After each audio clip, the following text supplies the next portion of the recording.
Hello. We are very thrilled to announce that the 8th World Music Conference will be held virtually this year on December 7th, 2024.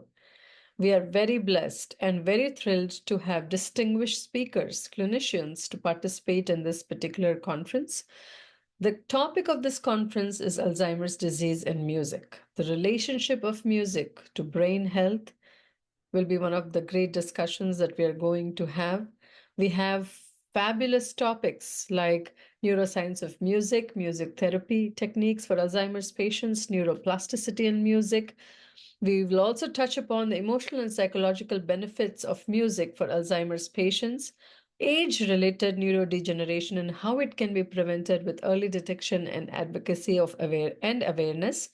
We will also talk about the technology that is currently available for music interventions. What is the future of music interventions and how to collaborate with healthcare providers for music-based Alzheimer's care? All this sounds very interesting, very heavy, and very medically relevant and very technologically relevant because the WHO, the World Health Organization, has projected that there will be by 2030 a total of 139 billion cases of Alzheimer's patients. And so therefore, please do join us for this very interesting 8th World Music Conference. Good morning, everyone. It is my absolute honour and privilege to welcome you all to the 8th Annual World Music Conference, a truly unique platform where the profound connection between music and wellness takes centre stage. On behalf of the organisers, patrons, and all our esteemed speakers, I thank you for joining us in what promises to be an enriching and thought-provoking gathering. Since its inception in 2017, the World Music Conference has grown into a global event, bringing together experts from the arts, medicine, and wellness fields to explore the transformative power of music. This conference is not just a meeting of minds, but a celebration of the incredible ways that music can transcend boundaries and heal lives.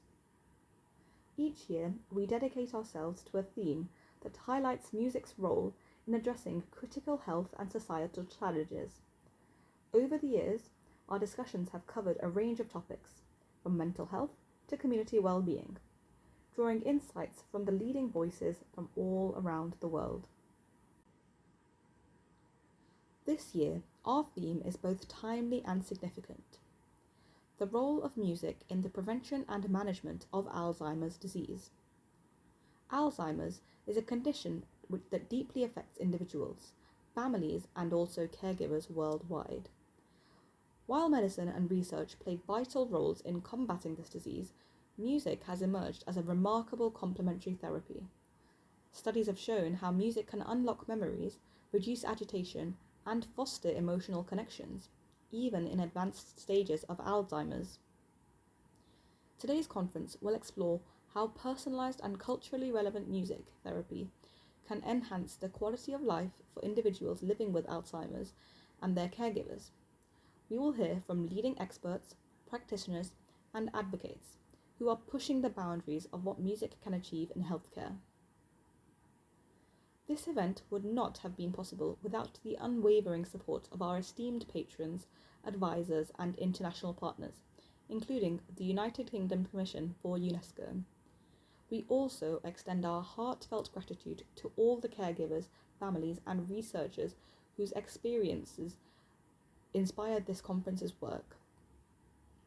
As we begin, I invite you all to immerse yourselves in the discussions, share your insights, and be inspired by the groundbreaking work presented today. Together, let's continue to explore the incredible potential of music as a healing force. Thank you for being here, and with that, let's officially kick off the 8th Annual World Music Conference.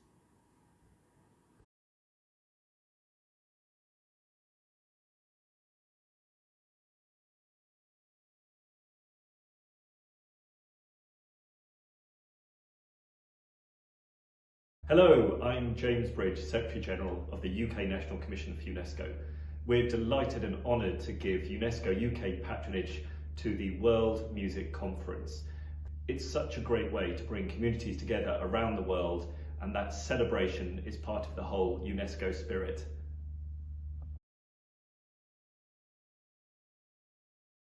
Good morning, everyone. Namaste. It is with immense joy and pride that I welcome you all to the 8th Annual World Music Conference. As the founder and curator of this unique platform, I'm truly humbled to see how this conference has grown since its inception, bringing together visionaries, experts, and enthusiasts from around the world who have shared a common belief in the transformative power of music. This year, our theme focuses on the role of music in the prevention and management of Alzheimer's disease. It is a poignant and timely subject that resonates with the essence of our conference, using music as a tool to heal, connect, and inspire. Music transcends barriers of language and culture, making it a universal medium of wellness and a powerful force in addressing some of the most pressing health challenges of our time. We are honored to receive the patronage of the United Kingdom Commission for the UNESCO and to have the British Association of Physicians of Indian Origin, BAPIO, as our esteemed well-being partner this year. Their support underscores the importance of collaboration across disciplines to create meaningful impact. A heartfelt thank you to all our esteemed speakers, panelists, and contributors for sharing their expertise, and to each of you for your active participation. Your presence today affirms our shared commitment to harnessing the power of music. Let us embark on this inspiring journey together as we explore innovative ideas and celebrate the harmony of music and wellness. Thank you and welcome once again to the 8th Annual World Music Conference.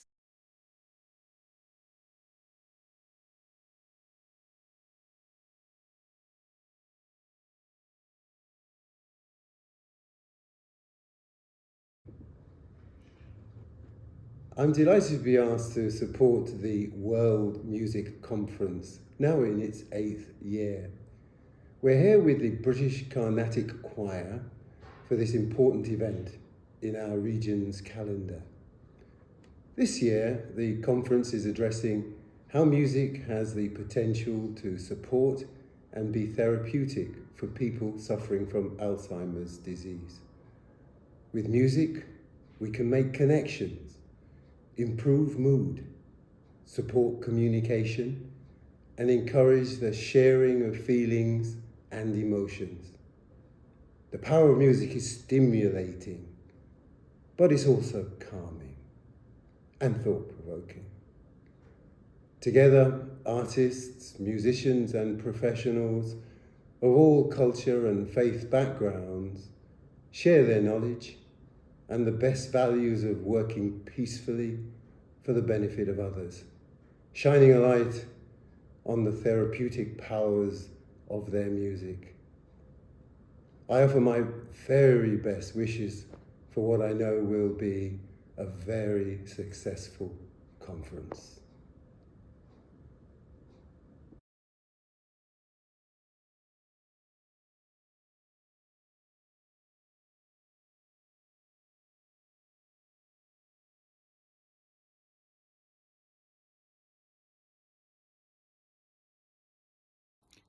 Hello, I am Ramesh Mehta, President of British Association of Physicians of Indian Origin.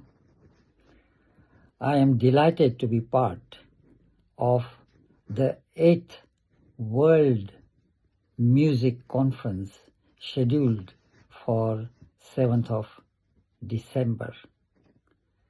I am particularly pleased with the theme of this year's conference, which is how music can help assist in prevention as well as management of Alzheimer's disease. As you know, Alzheimer's disease, also known as dementia, is a growing problem in the country.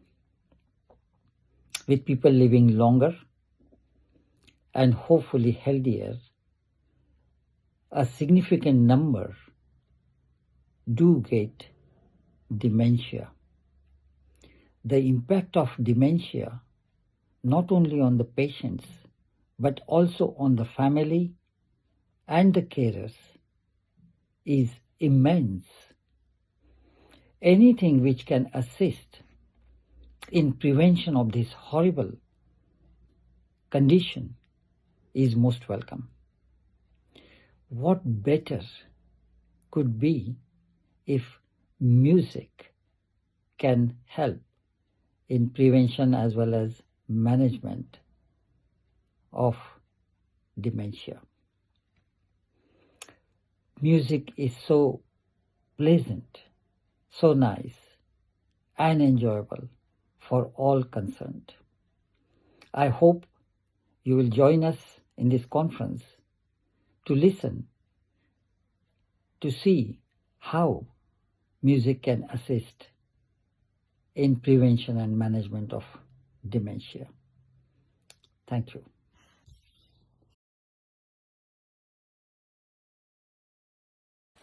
I'm extremely thrilled to be a patron of the World Music Conference. This year it's going to be on the December 7th, 2024. I have been an ambassador for this conference, and I have had the opportunity to interact with global ambassadors all over the world and different parts of the world who come together on this platform and talk about the central idea of music and music therapy and how it betters the quality of our lives. I would like to thank Chitra ji for this great opportunity year after year, who is not only allowing me to be a volunteer, but also present scientific ideas from my perspective in this conference. I look forward to seeing all of you on the December 7th, 2024.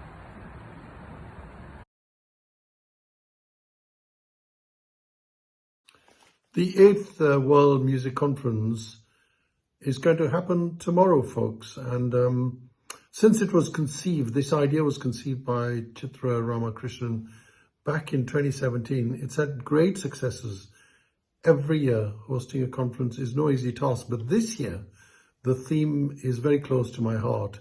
And that is about the role of music in Alzheimer's disease. In fact, in all dementias, because music is such a basic pleasure. It's a mode for relaxation. It's a mode for taking away our worries. And really, when you have such cognitive impairment as you have in Alzheimer's disease, then music is a great method of both communication as well as making the person feel better.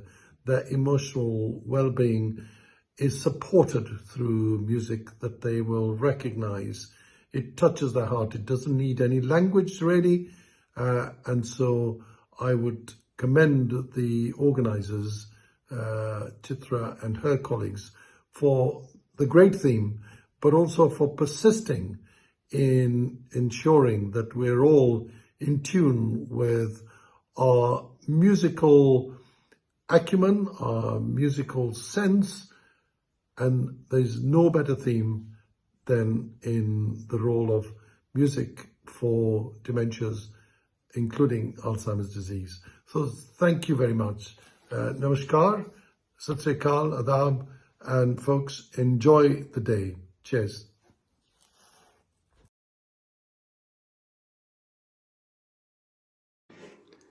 Hi everyone, I'm Brian Jans, Associate Professor of Music Therapy at Berklee College of Music in Boston, Massachusetts. I'm joining you today while visiting family for Thanksgiving here in my childhood home in Pittsburgh, Pennsylvania. I am humbled and honored to serve as a patron and panelist for the 8th World Music Conference on December 7th this year. I'm grateful for this opportunity. I want to say thank you to Dr. Ramakrishnan for connecting with me months ago to share information about the conference and discuss my potential involvement. Revisiting past conferences online, I am inspired by the themes, topics, presentations, speakers, and how the conference continues to evolve.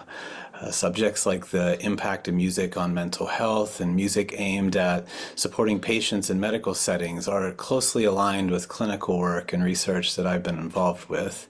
The theme this year on the role of music in treating and managing Alzheimer's disease really connects with past clinical experiences I've had and is also a topic very close to my heart. I'm excited to participate in the panel discussion focused on the role of music with caregivers.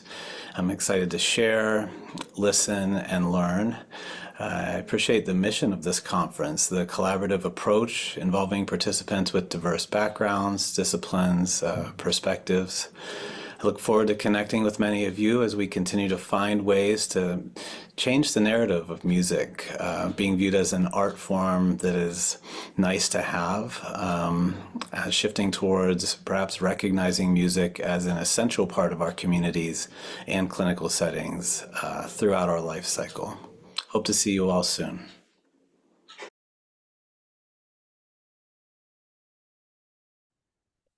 Namaskar.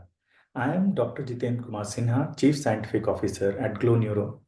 I am delighted to support the 8th Annual World Music Conference and this year's important theme, that is, the role of music in the treatment and management of Alzheimer's disease, which is really intriguing, isn't it? What we know is that Alzheimer's disease is a challenging condition that affects memory, behavior, and daily life. While medications and traditional therapies are helpful, music therapy has emerged as a powerful complementary approach. Interestingly, music has the unique ability to activate parts of the brain linked to memory and emotions, bringing comfort and joy to patients. Music therapy helps improve memory, reduce stress, and ease symptoms like agitation and confusion.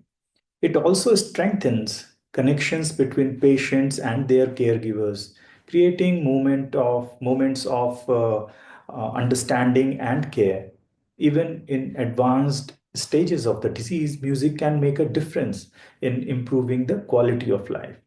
This conference is a wonderful opportunity to learn and explore how music therapy can become a key part of Alzheimer's care.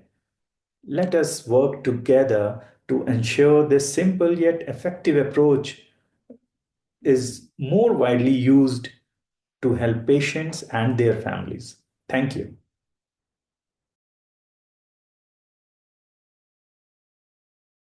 Hello, I'm Samuel Quinto. As a neuroscientist and musician, I've had the privilege of working at the intersection of music and mental health for over 2 decades. It's truly an honor for me to be here today as one of the esteemed patrons of the upcoming 8th Annual World Music Conference. For me, the connection between music and the brain is a powerful one. Music has the unique ability to shape emotions, stimulate the mind, and foster healing in ways that words alone often cannot. Over the years, I've seen firsthand how music can support mental well-being, enhance cognitive function, and bring people together in ways that transcend boundaries. This year's conference is especially significant as it brings together brilliant minds and passionate individuals from across the globe to explore and celebrate the profound impact of music on our lives and our health. It's not just a gathering, it's a movement, one that acknowledges the transformative power of music to heal, inspire, and unite. As we look towards the future, I extend my heartfelt support and good wishes to all the speakers, participants, and attendees of this incredible event. Let this conference be a reminder of the vital role music plays in our emotional and mental health and the incredible potential we have to harness the power in our work and in our communities. Thank you for being part of this journey, and I look forward to these incredible conversations and discoveries that will unfold over the course of the conference. Together, we can continue to explore new frontiers and make a lasting impact on the world through the power of music. See you!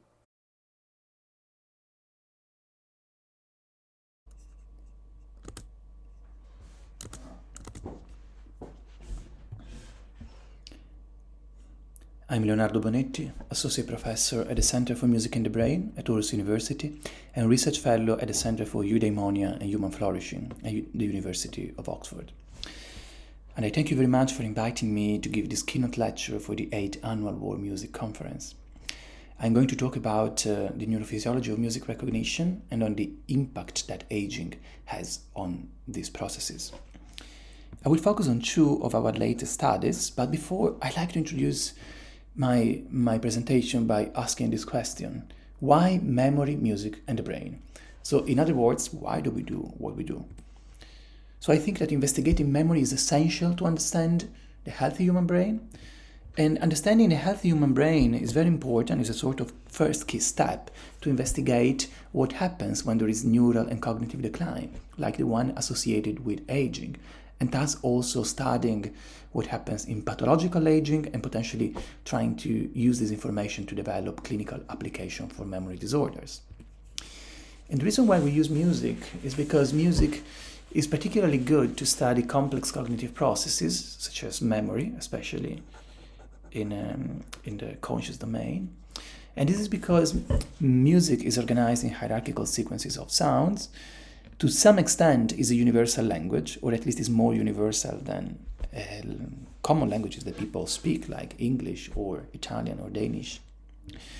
And this is a bit more technical, but it also elicits a very good brain signal, especially when measuring that with MEG or EG.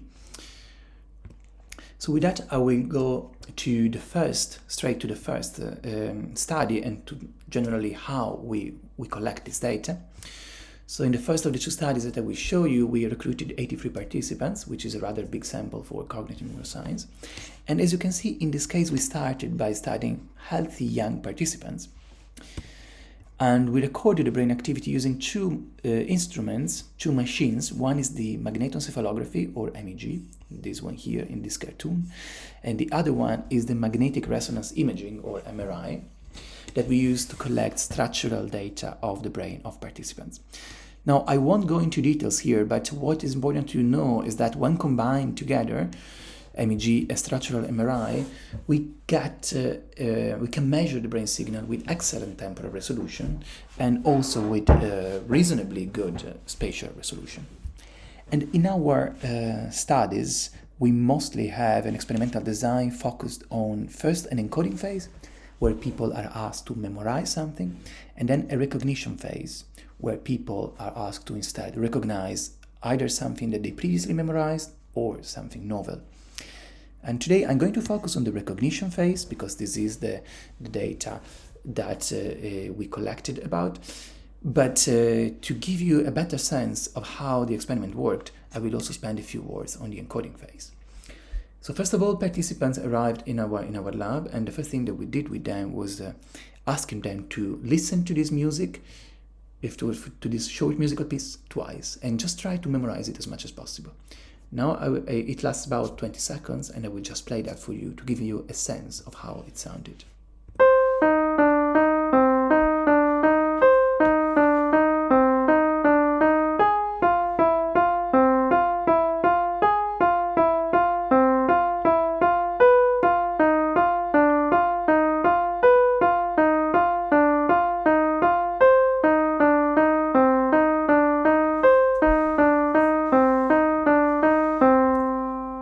So once again, participants listened to that twice, trying to memorize this musical prelude as much as possible. And after that, we had the recognition phase, where the participants were exposed to a series of musical sequences in a random order, and they were asked to state whether they were previously memorized musical sequences or novel musical sequences. And what does it mean? That means that the previously memorized musical sequences were melodies that were taken from the musical piece that participants previously memorized, while the novel ones were variations, systematic variations of such sequences, variations that were built in this way, either changing all the four tones after the first one, which as you can see is the same as the previously memorized, or changing only the last 3 or the last 2 or the last one. And here an example of how they sounded. First, an example of the memorized musical sequence, and then an example of variation number 1 or 2, 3, and then 4. With that in mind, I'm going straight to the key results that we got here. So here we identify some of the essential brain regions that played a very important role for this task. And here you can see, for instance, the left auditory cortex, a rather large portion around the left auditory cortex of the brain, depicted in this brain template. And then you also got this 5-time series, one for each of the experimental conditions that we had. So in red, the previously memorized condition, and then in the shades of blue and black, the variations or novel sequences. And here we also got these musical sketches, the sketches of these musical notes to show the onset of each of the tones. And essentially what we got here was like 2 different processes happening almost at the same time. So when we introduced the variation, for instance, at tone number 2, as you can see from this graph here, we got this rather sharp negative signal.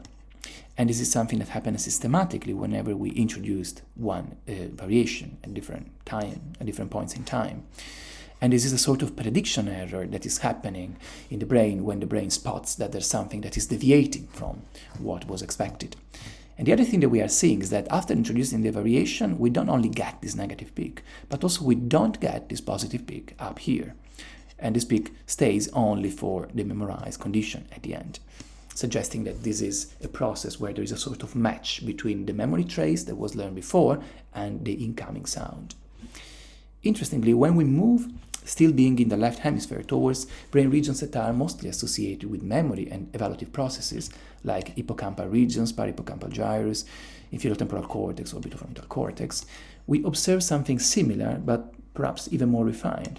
So when we have the variation inserted here, for instance, then we got this negative peak once again, and this happens systematically for each tone that we vary. And then at the same time, after introducing the variation, we don't get anymore this positive peak, as you can see here.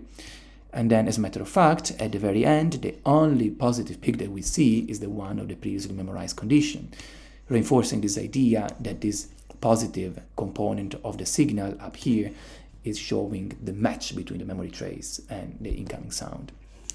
Something else that is very relevant, although not very easy to see perhaps from these graphs, is that these negative peaks and also the positive peaks up here are happening in a similar fashion compared to the left auditory cortex, but they are also happening shifted in time of about 100 milliseconds, suggesting that there is a natural information flow from the auditory cortex to these higher order brain regions in relation to memory.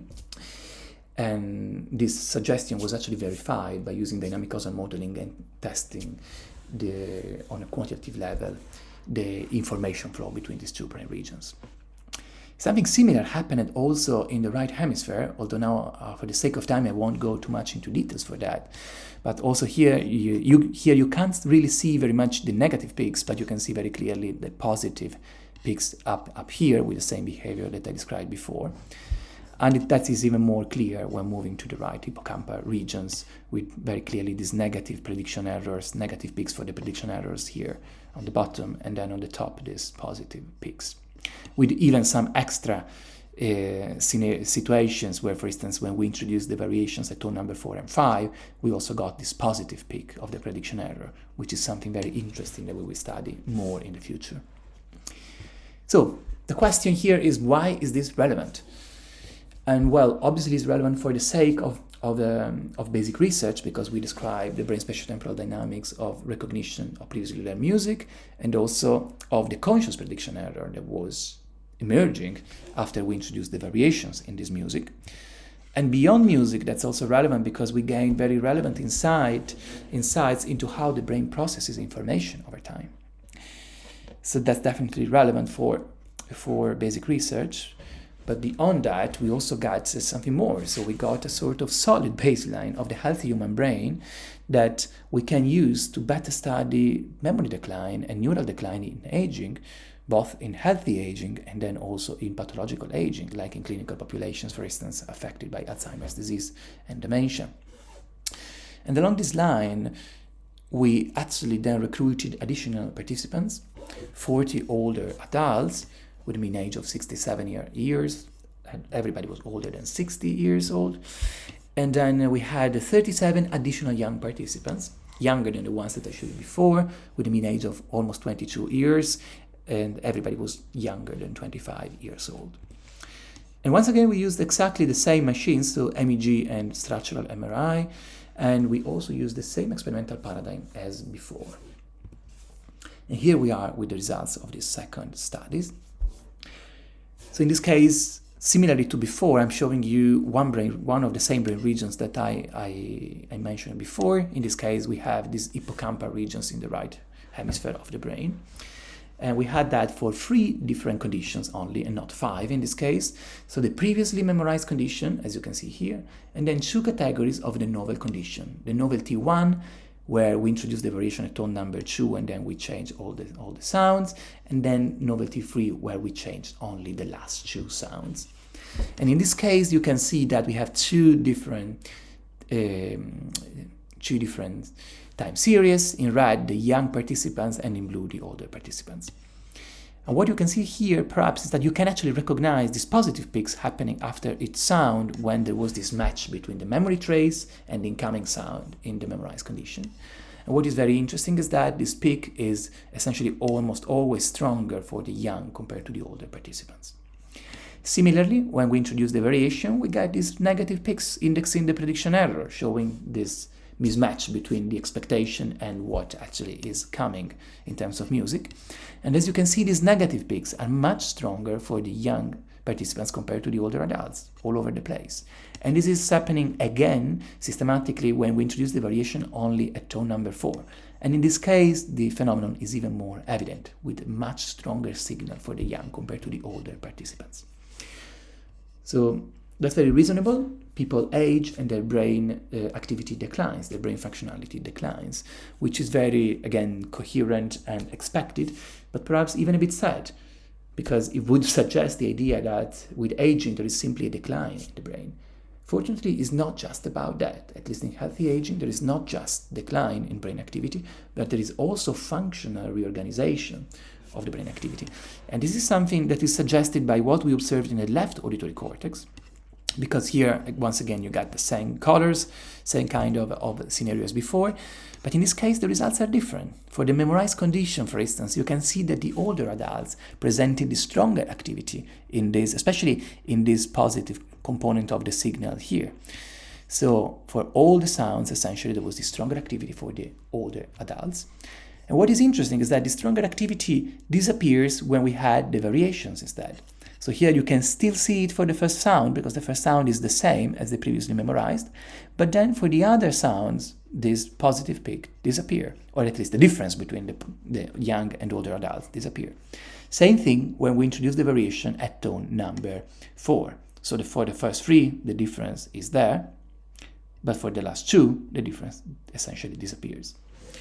And this is also very coherent with the behavioral results that we could observe in this case, because in the behavioral results, there was no impairment in the ability of older adults to recognize the previously memorized sequences, but there was indeed an impairment in the ability of these older participants to recognize the varied musical sequences. What is interesting is that here, where there is no difference in the behavior for the recognition of the previously memorized musical sequences, there is instead a difference in the brain, because the brain is reshaping its internal balance, with a reduction in the hippocampal regions and in increased, potentially showing compensatory mechanisms in the left auditory cortex. So just to get to some conclusions, here we could show the brain spatiotemporal dynamics of this recognition of musical sequences, highlighting how is important this fast-scale activity and communication between a set of brain regions, which are especially auditory cortices, hippocampus, inferior temporal cortex, anterior cingulate gyrus, and ventromedial prefrontal cortex. And then we could also highlight this reshape in the brain, in the aging brain, happening with this enhanced activity in the left auditory cortex and decreased activity in right hippocampus and inferior temporal cortex. And then again, the same question as before. So why is this relevant? And especially, what can we do next? Or what are we doing right now? So this is very important because we can use this knowledge to study disorders of memory. For instance, disorders like Alzheimer's disease and dementia caused by Alzheimer's disease. And this is important because the long-term goal here is to then conduct a longitudinal design where we can follow these older adults over the years and hopefully connect their aging trajectory, if in healthy or pathological aging, with the neural data that we will collect, neural and behavioral data. And this is going to be very important because it might allow us to build some screening tools that are based on the combination between these musical paradigms and these state-of-the-art neuroscientific and neurophysiological techniques that could allow us to quantify the risk, the individual risk that these older adults might have of developing dementia. So with that, I thank you very much again for inviting me to give this talk.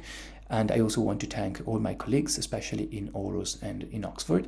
And I also thank all the foundations and institutions that supported and collaborated with us in this research.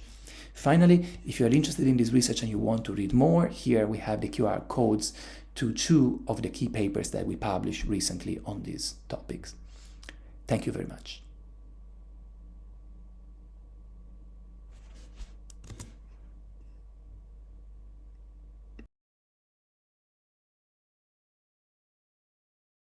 Hello, this talk is the keynote presentation for the 8th World Music Conference, December 2024. Its main purpose is to provide a brief overview of safe, simple music activities that caregivers, including specialists, volunteers, friends, and family, can use to support people with Alzheimer's disease and it is important, themselves as carers as well. My name is Elisa Preleva. I'm a board-certified music therapist, postdoctoral researcher at the University of Oxford, and a creative wellness entrepreneur at singforchange.org. The topic of art and health, including music and health, has been gaining popularity in recent years, which is wonderful because, in the words of the stellar British neurologist Oliver Sacks, humans are a musical species, and I would add creative species. Creativity is good for our body, mind, and spirit. From the subfield of neurologic music therapy, we know that music perception and production, or in simpler terms, listening and playing and singing music, shares the same neurological pathways with the most vital functions such as speech, movement, memory, attention, and more. Rhythms are processed in the same area which regulates breathing and heartbeat. Music is closely connected to emotions. It has also played a fundamental role in socialization and creating a sense of community, strengthening bonds between people on hormonal level. This is why music is a cultural universal, something that can be found in every culture. People have shared music forever because it just feels good. And today we're rediscovering the health benefits of music through music therapy research and practice, and of course, through the work of community musicians, educators, and volunteers. And you surely know about the very significant value of music, especially familiar music, for people living with Alzheimer's. There have been multiple videos, including the famous Alive Inside documentary, and there has been wonderful, robust research showing that music is critical for quality of life and emotional well-being of people with Alzheimer's. We now know that the most effective is the music people remember from their young age, approximately from about age 16 years to 25 years, the period when neocortex is maturing. And there are multiple retro, radio, and TV channels that cater to this choice of music in Western population, at least. However, it is not true that music is a non-invasive and completely safe medium. Just think about someone driving by in a car, blasting super loud music with an infra-low bass. It is just irritating. Music can easily become irritating and hence unsafe when it is not our preferred music and we have no control over it. And in most cases, people with advanced Alzheimer's do not have control over the radio or TV in their room. Music can be emotionally triggering, which is again especially dangerous when cortical activity is disrupted and the person is easily disoriented. Music can cause sensory overload. Music can trigger modes of movement that might be too dangerous for fragile seniors, even if enjoyable.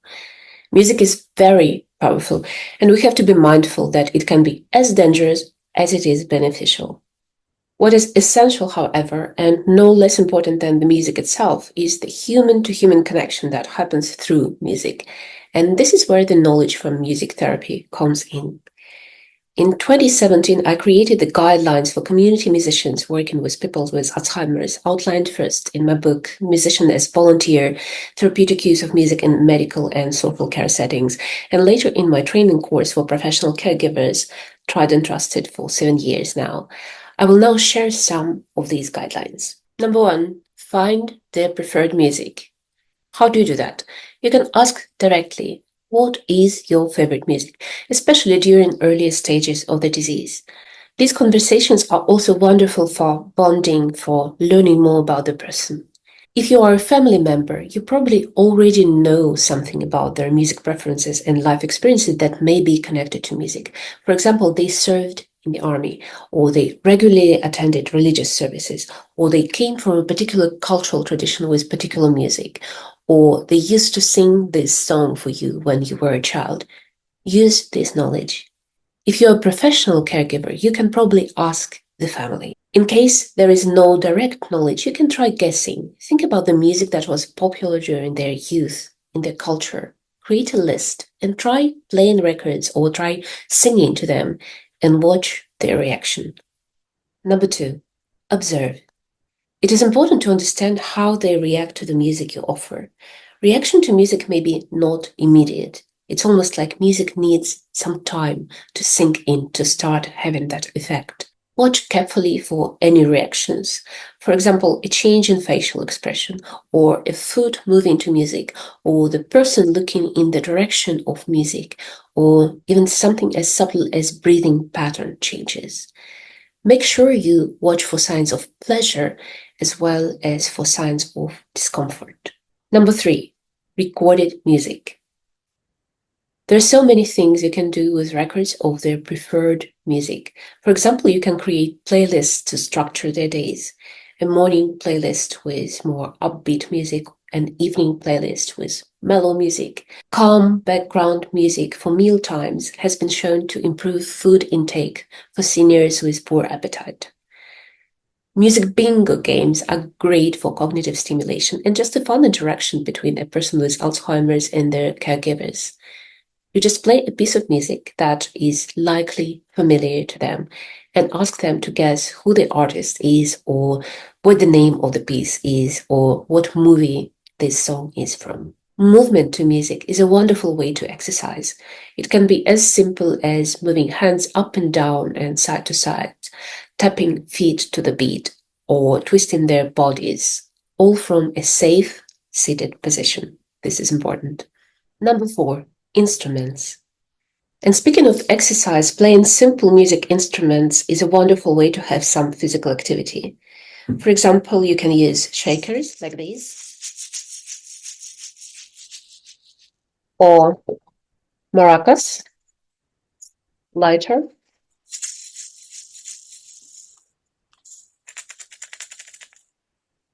or heavier like these ones, for someone who's physically stronger.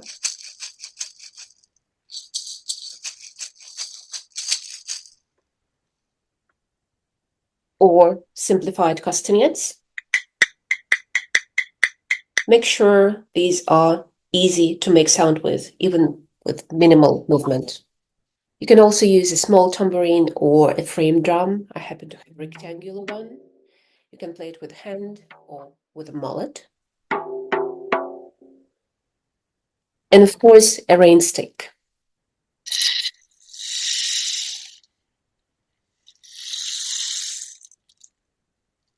Make sure it is not too heavy and it is loud enough so they can hear it. Number 5, singing.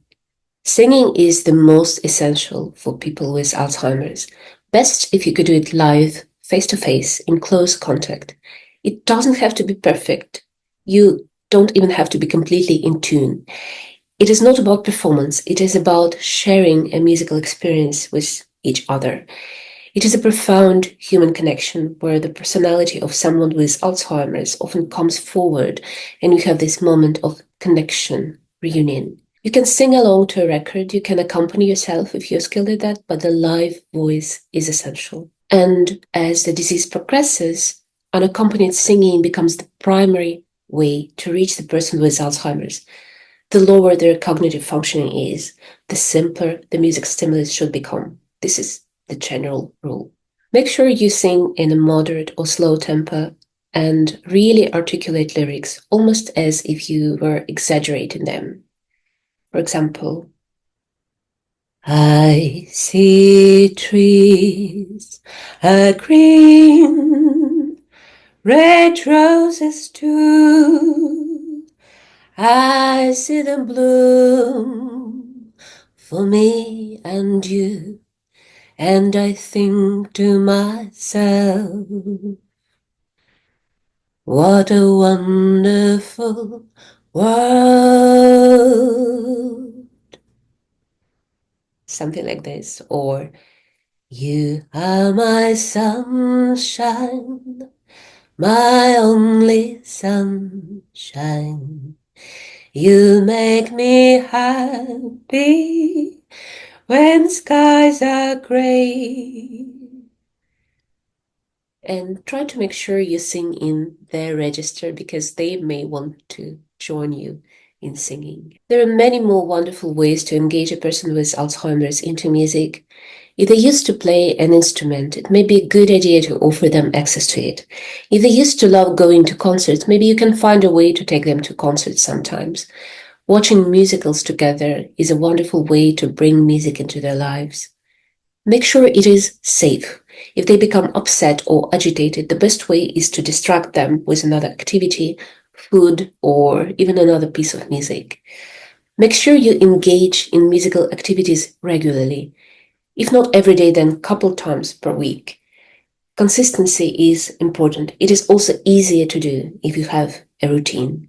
And especially if you're a family or friend, caregiver, it is important that the music time doesn't feel like a chore to you, but rather as an enjoyable activity and an opportunity to take care of your own body and soul by spending meaningful time with your loved one and sharing music. My name is Alisa Predeva. If you want more information like this, please visit singforchange.org and sign up for my mailing list.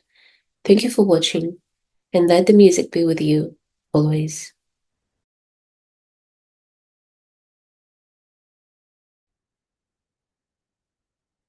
La la la la la la la la la la la la la la.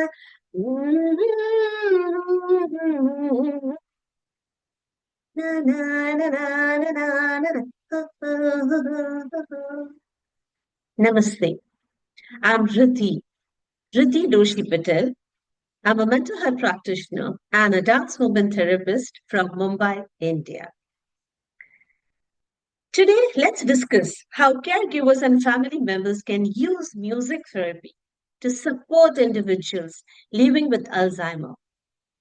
Well, you just heard me singing a tune. That has been my parents' favorite tune. So my father was detected with dementia a few years back. And when we wanted to connect with him, we wanted to help him recall something. Or when he was high on emotions, my mother used to sing this. We used to sing this, connect with him, and then we would start talking to him, discuss something, or get him into here and now. Music is powerful. Music is just not a form of entertainment. It is a powerful therapeutic tool that can evoke memories, improve mood, and enhance quality of life. Well, music connects us to the deepest emotion, our deepest emotions. While Alzheimer may cause individuals to lose many cognitive abilities, musical memory often stays relatively intact.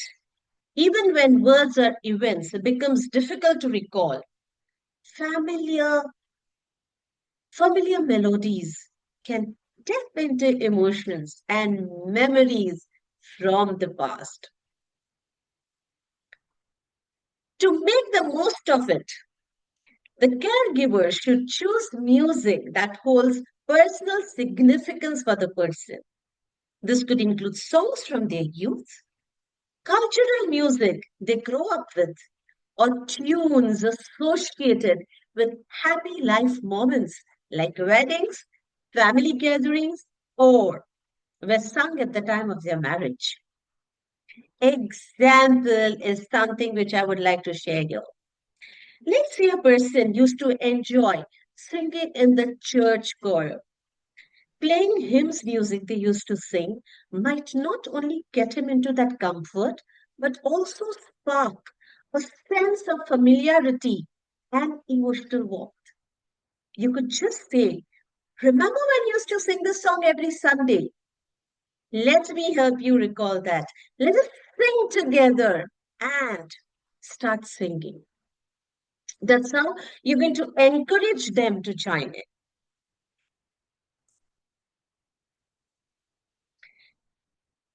Integrating music into daily routine of people diagnosed with Alzheimer is very important. Instead of setting aside specific therapy sessions, caregivers can weave in music naturally into everyday activities. This makes it more accessible and creates a more seamless experience for all these people. Here are some practical suggestions on how to do that. I hope you're noting it down. The first is start the day with energizing and familiar music to set a positive tone for the day. This can be something which the person has been using in the past, is loving it, or is very much familiar with. Meal time. Now, this is very, very important. Mealtime is a time where playing soft, soothing music can help create a calm atmosphere and may reduce anxiety or agitation, making eating more enjoyable for them because they are the ones who get agitated when forced to eat something or when suggested to eat something. Many people with Alzheimer may become anxious during personal care activities. Music can act as a calming agent, helping to soothe nerves and create a sense of comfort for them. Select relaxing and familiar tunes that the person associates with, something like tune associated with peace, nature sounds, the ones which are with our slow instrumental music to play softly in the background. Exercise and physical movement is something where music can be used to enhance the person's motivation level and enjoyment. Playing rhythmic, familiar songs to encourage light exercise or dancing works. We all have grown up listening to tune while doing exercise. 2, 3, 4, 5, 6, 7, 8. So this is the rhythm which we've all grown up with, especially in India, where the PT sirs have been using this tune to help students get into a routine. So while we've grown up using this tune, understanding this tune, learning this tune, and listening to this tune, it is there with us. You can use this beats to work with people diagnosed with Alzheimer. Let me also help you understand certain activities and processes which you can use as a caregiver while you are supporting a person diagnosed with Alzheimer. Sing-alongs, that's the first one. Sing-alongs are a great way to stimulate cognitive functions and foster engagement. Choose simple songs the person knows well, like folk tunes. The tune I started the session with, the talk with, is something which is a Gujarati folk Gujarati is one of the languages from India. It's a Gujarati folk which my parents were very comfortable while they started their married life together. They used to love it. And hence, that is something that stays with both of them. It can be even a lullaby or even theme songs from their favorite TV show. You can use music to trigger conversations about past events. That's exactly what I have been doing with my father.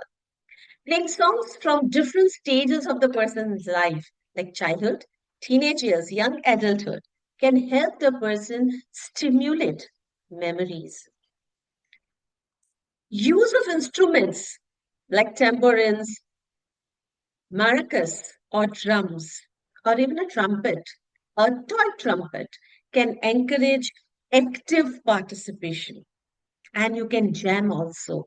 The music jamming with people diagnosed with Alzheimer is absolutely magical and miraculous. Try that out. Personalized playlist based on the individual musical preferences can make a significant difference. You can involve the person in creating one, and you can ask them to choose which songs they like while you are creating a personalized playlist for them. Spotify helps. There are few tips for caregivers here.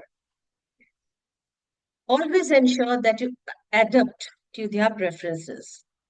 Also ensure that you watch the non-verbal cues of happiness or any other emotions that the person is reflecting multiple times. Also, ensure that you incorporate music into social settings. Like if there are people at home and you want the person to be a part of the social gathering or be involved in any discussion and all, have a music which you're going to play it while all the people are going to be there. Start inculcating in the person's life before a week. So the person is aware that when this music is played, it's just people from my family or my personal space, and I can be myself. Well, here, I want you to understand that music therapy offers a very unique and versatile approach to support people living with Alzheimer. By integrating music into daily routines in thoughtful and creative ways, caregivers can help improve mood, trigger memories, and create moments of connection with all those people living with Alzheimer. Let's create together a happy space for all those living with Alzheimer. Namaste and thank you so much. Please do write to us in the comment section if you have any questions, and I'll be happy to help you. I'll be happy to answer that for you. Thank you.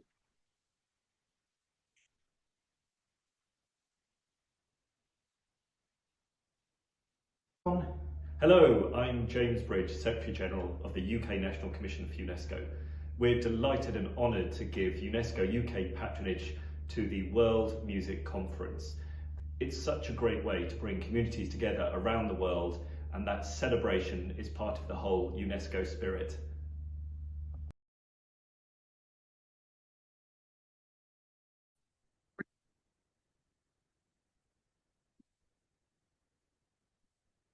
Hello, everyone. I welcome you all to the 8th World Music Conference. The committee is excited to have a wide range of speakers for panel discussions, some interesting discussions and thought-provoking discussions. I have with me Dr. Ratnavalli, who heads the Multidisciplinary Cognitive Disorders Clinic at Manipal Hospitals and Annaswamy Mudaliar Hospital in Bangalore, as well as the Neurocore Clinic in Mysore, India. She is a pioneer in cognitive neurology. In 1999, she established one of the first memory clinics in India, a significant milestone at a time when there was minimal interest in dementia. She received a Commonwealth Fellowship and underwent advanced training in dementia at the University of Cambridge, UK. She is a diverse professional interest area of ISTART.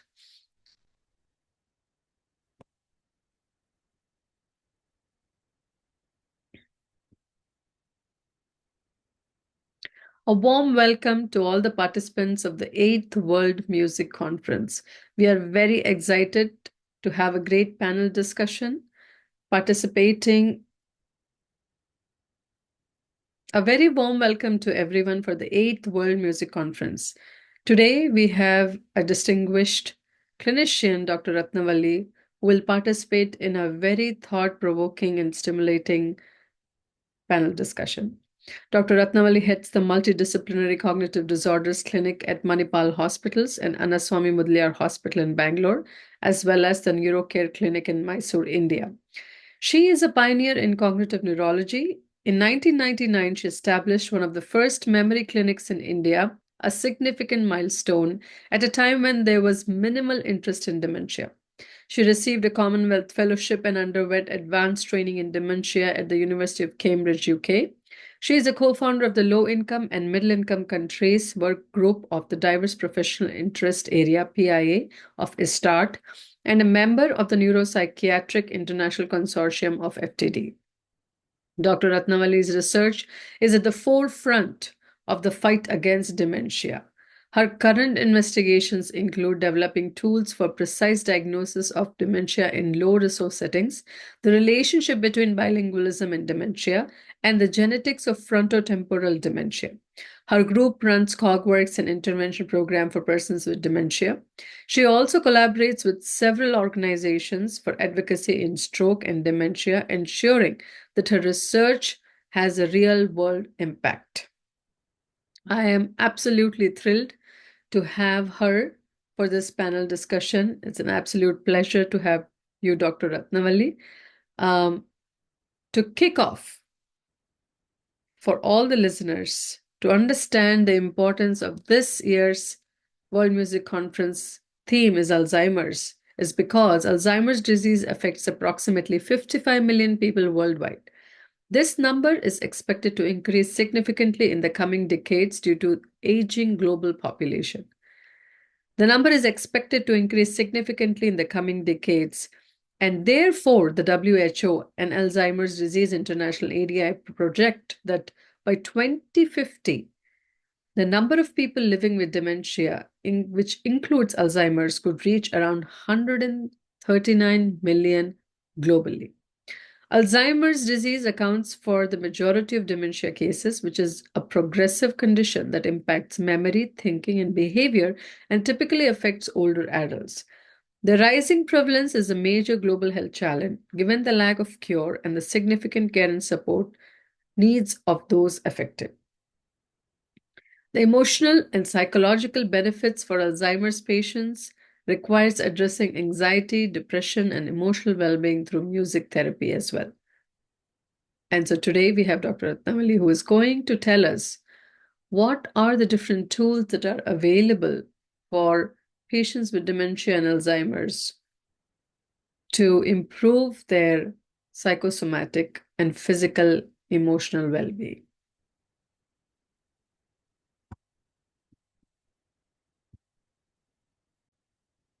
A very warm welcome to everyone for the 8th World Music Conference. Very excited to have one of the distinguished researchers in the field of Alzheimer's and dementia, Dr. Ratnavalli.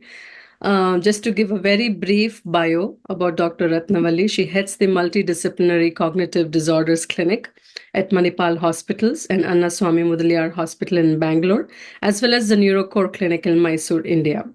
She is a pioneer in cognitive neurology. In 1999, she established one of the first memory clinics in India, a significant milestone at a time when there was minimal interest in dementia. She received a Commonwealth Fellowship and underwent advanced training in dementia at the University of Cambridge, UK. She is a co-founder of the Low and Middle Income Countries Work Group of Diverse Professional Interest Area of ISTART and a member of the Neuropsychiatric International Consortium of FTD. She and her research group is at the forefront of the fight against dementia. Her current investigations include developing tools for precise diagnosis of dementia in low resource settings, the relationship between bilingualism and dementia, and the genetics of frontotemporal dementia. She also collaborates with several organizations for advocacy in stroke and dementia, ensuring that her research has a real world impact. She is pioneering in her field, and we could not be thrilled to have Dr. Ratnavalli with us. I, as an immunologist and a genetics and a microbiology background, I am more excited to understand how her research is impacting in alleviating the dementia and Alzheimer's effects in the low impact populations. So, to start off, just to give a very brief background to all the listeners here, approximately 55 million people worldwide are affected by Alzheimer's. And this number is expected to increase significantly in the coming decades due to aging global population, as we all know. The World Health Organization and Alzheimer's Disease International Project, which is known as the ADI, project that by 2050, the number of people living with dementia, which includes Alzheimer's, could reach around 139 million globally. So what we're looking at is staggering numbers. Alzheimer's disease accounts for the majority of dementia cases, which is a progressive condition that impacts memory, thinking, and behavior, and typically affects older adults. The rising prevalence is a major global health challenge, and given the lack of a cure and the significant care and support needs of those affected, this discussion becomes really vital. And so, welcome again, Dr. Ratnavalli. And I would start off by asking the very, very basic question is to begin with, so the listeners understand, why is cognitive remediation so critical in patients with dementia that are also suffering through Alzheimer's? Thank you so much for this invitation. Very happy to be here. So I think so we don't have very effective treatments for dementia. We don't have cures right now for dementia. We have some kind of anti-amyloid treatment which has emerged recently for Alzheimer's disease. There are 2 anti-amyloid drugs which are been recently launched, but they're effective only for the very early disease. So for the majority of patients, we still do not have effective treatments. So it's very important that we delay the progression of disease. We reduce the behavioral and psychological symptoms in dementia, which could be like apathy, agitation, insomnia, depression. And we also should aim to improve the quality of life of a person with dementia as well as a caregiver. And we can do all these things by looking at cognitive remediation. So I think it's very crucial not only for Alzheimer's disease, but also for other dementias like frontotemporal dementias, dementia with Lewy body disease, and even vascular dementia. It also gives a structure and a routine to the person with dementia, because many times they drop many activities and they do not know what is to be done. So I think so it gives a purpose, a structure to the daily routine, which again helps. And doing this also motivates a caregiver because they feel something is being done. And their mood also improves, because if the person with dementia improves to some extent, has a calming effect, then the caregiver is also finds it easier to manage. So I think it's very crucial to do cognitive remediation. That's fantastic. So if I can backtrack just a few steps, I was very curious to know, of course, as a scientist with a background and as a clinician as a background, we both know what are the different types of dementia that you mentioned, 2 of which caught my attention specifically as a frontotemporal and vascular dementia. If you could please explain to our listeners, what does it encompass? Because I feel that, and I'm sure you can add to that too, that as our parents age or any elderly population that we are around, we miss to pick up on the clues of the disease that is on the onset in them, right? How can people know without visiting a doctor what are the basic clinical symptoms that a person with dementia or Alzheimer's shows? Yeah, that's a very good question, because improving awareness is one of our functions. We do advocacy. It's very, very important. So I would say a change in cognition and a mood. So forgetting things, like I mentioned, an occasional forgetting where you kept your thing, misplaced your glasses or a phone, is quite a everyday occurrence for many of us. But if it happens persistently, day in and day out, that could ring warning bells. And similarly, a persistent change in mood, if they become very dull, withdrawn, stop talking, become over anxious or depressed, that should also ring bells, because actually sometimes the mood symptoms may precede the cognitive symptoms. So those are very important. Apart from that, we can have person having even insomnia. They can have problems in driving, doing everyday things like balancing the checkbook, dealing with the bank finances. They may forget how to add or subtract, or they may make a mistake here and now, have problems with getting the right name, right word. So these all could be sometimes symptoms of Alzheimer's disease. In terms of frontotemporal dementia, basically, this affects the personality and behavior more than memory. So a person can present with a change in personality, so they can become disinhibited, socially inappropriate, they lack empathy, and they make inappropriate conversation, or they can have behaviors like where they start eating more sweets, or yeah, so they have hoarding, they can spend more money, they dress inappropriately. So there are variety of symptoms which can herald frontotemporal dementia. The other important thing about frontotemporal dementia is it can affect particularly younger people below 65. And that really puts a huge caregiver burden because of the inappropriate behaviors. So it's very important that we recognize it. Vascular dementia is particularly common in low and middle income countries because we have high risk of vascular risk factors like hypertension, diabetes. In fact, India is probably one of the diabetes capital, which is a very dubious distinction. So there is high prevalence of stroke as well. So because of this, repeated strokes, either overt strokes or sometimes subtle strokes, which go unrecognized, which you can notice only by doing an MRI, a person can have cognitive impairment as well as behavior changes. So that's quite common, and that this can actually drive Alzheimer's disease pathology. The vascular dementia itself can actually accelerate the Alzheimer's disease and vice versa. So that's an important thing to look out. Here, apart from all these things I mentioned, they can become very dull. So they are slow to process. They can have motor problems, apart from all the cognitive difficulties I mentioned. So these are some of the important dementias which we also encounter in clinical practice.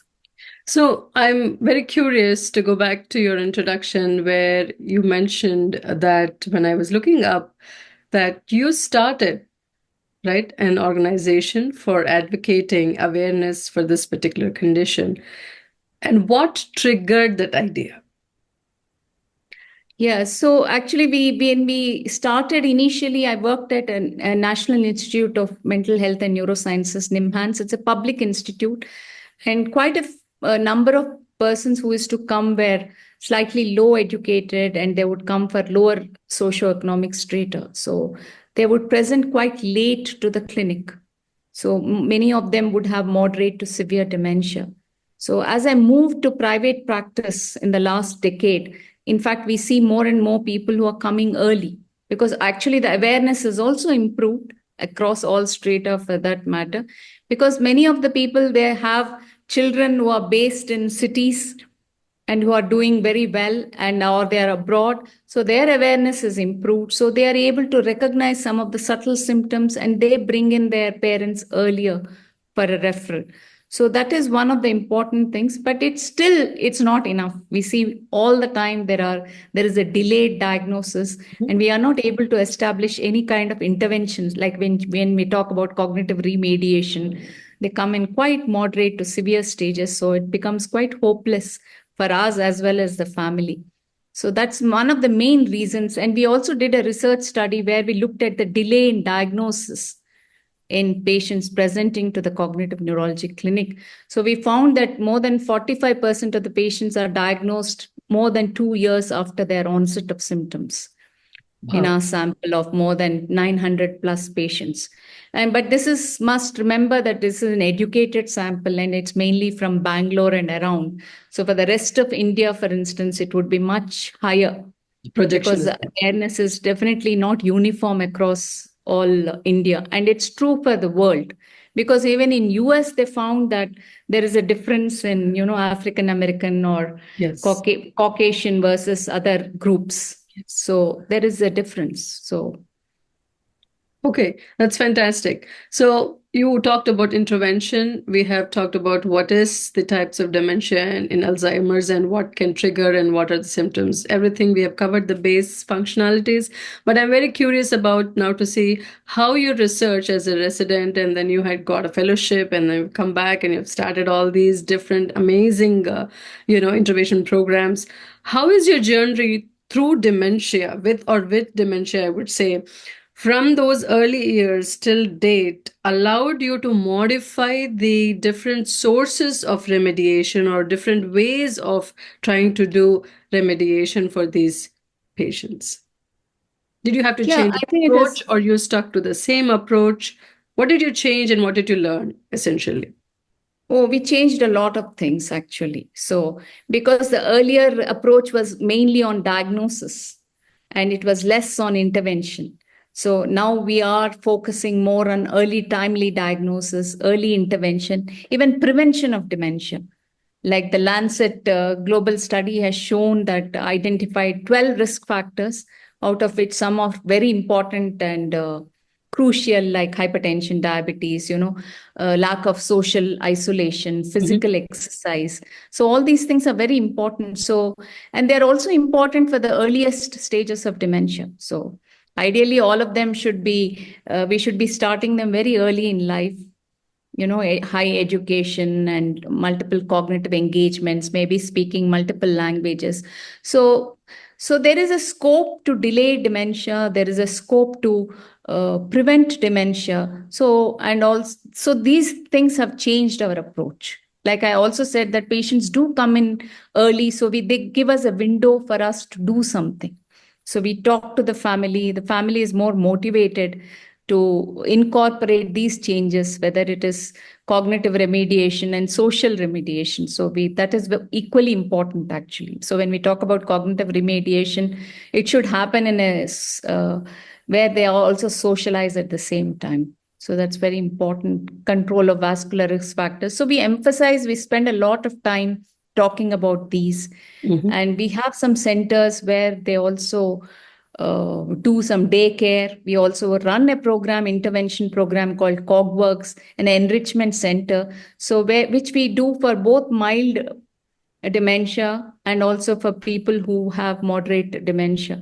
And many times it's the community volunteers who are also participating in running the center, because they do the activities. We have art therapy, we have puzzles, we have movement therapy, so music therapy. So we do all these as an intervention. So my journey has definitely changed, because now we definitely focus more on prevention as well as early diagnosis, because I think it's important to have that quality of life.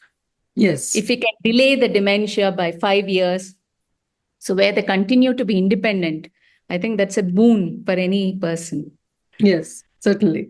That was a very, very succinct reply to my query. And I can only imagine if there are listeners who are watching this and seeing this and they think that they have any of these symptoms, I think all the information that you have listed, all the programs will be very useful for them. And I hope somebody is going to reach out or trying to collaborate and, do something about this program that you're running. But now moving on to one of the things that caught my attention is, I know you're from the South. I think I'm assuming at this point you're from the South of India. And you have been raised in a musical environment or a circumstance around you where you are listening to music constantly, right? And movement intervention and music intervention are two different types of intervention that go synergistically. You cannot do one without the other. I'm assuming, I know very little about Alzheimer's and dementia, but as a scientist, I think I can put 1 + 1 together.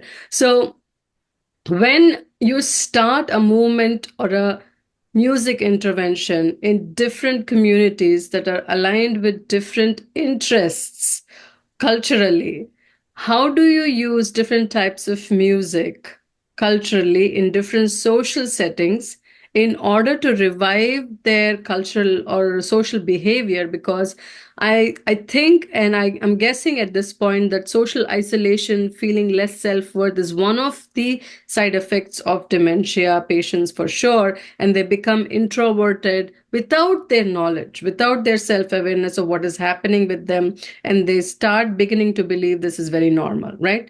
So how does music intervention with movement intervention start the process of remediation? What is the starting step? What are the challenges that the clinician goes through with this type of intervention? What are the challenges that the patient goes through with this type of intervention?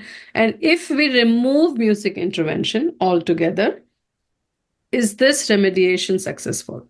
That's my three-part question. Okay, so it's a long question. I'll You try can take and your time. answer it as best as I can. Take your So, time. yeah, so I am from South India, and I would like to quote a Sanskrit saying here, Shishur Veti Pasur Veti, Veti Gana Rasam Fani. So all creatures respond to music, and we have, it's something like we all have listened to music, and probably from our very earliest memories of music, the mother or even the father singing some lullaby. So I think it has a tremendous place in our culture, in human race itself. So I think all of us respond to music. As far as music remediation is concerned, so we are not doing in terms of dance, if you're meaning dance, whether in South India. So we are not really doing dance, but we just do with some movement therapy in terms of we encourage for a group when we are doing intervention, we try and play some old Hindi film songs in our setting, which may be familiar to everybody. The very catchy tunes from the very old movies, like Raj Kapoor hits or something like that, which would be very, which would, many people can identify with them, even if they speak different languages. Or sometimes we play only the instrumental tune so that they can engage in that music. And they can also hum along, they can clap, they can sing along. So that is very important for a group activity. For individual patients, we definitely tell the caregivers to choose their most familiar as well as favorite pieces of music. So it could be something like a Carnatic music, or it could be something like one of my patients, an Alzheimer's disease patient, he listens to old Jim Reeves and Perry Como songs. Wow. And the daughter says that he is very happy. He just smiles and enjoys. And he told me that in the interview also. So he really enjoys that. So one of our patients with frontotemporal dementia, for instance, was still playing the violin. So even though he would get aggressive and agitated, that playing the violin definitely had a calming effect on him. So music definitely helps. It can improve mood, it can improve cognition. And there have been several studies which have shown that in a group of patients, or a 10-week therapy actually improved their cognitive scores, attention, as well as executive function. And because the song or the piece of music is associated with a familiar memory. So when listening to it, it will retrieve that memory. Yeah. So from the long term. So that itself is a very good thing, because we also talk about reminiscing. So a happy memory can also improve. So that's a very important aspect. So can also be dopamine release and people can feel happy. So effects on mood, decrease of depression, improvement in anxiety has been shown. And similarly, it can promote sleep. In Indian classical music, we have some ragas which are associated with the calming effect, like Neelambari in Carnatic music. Yeah. Kalyani. And Bhagshri and Jai Jai Banti in Hindustani music. They are supposed to be very soothing, and they can have a calming effect. And so much research is actually being done in these aspects. In Yes. fact, there's a paper in Frontiers which has looked at these items of different ragas, how they improve, have a soothing effect. But it may not work for everyone. It may not work for all dementias, because there are some people who do get agitated even when music is played.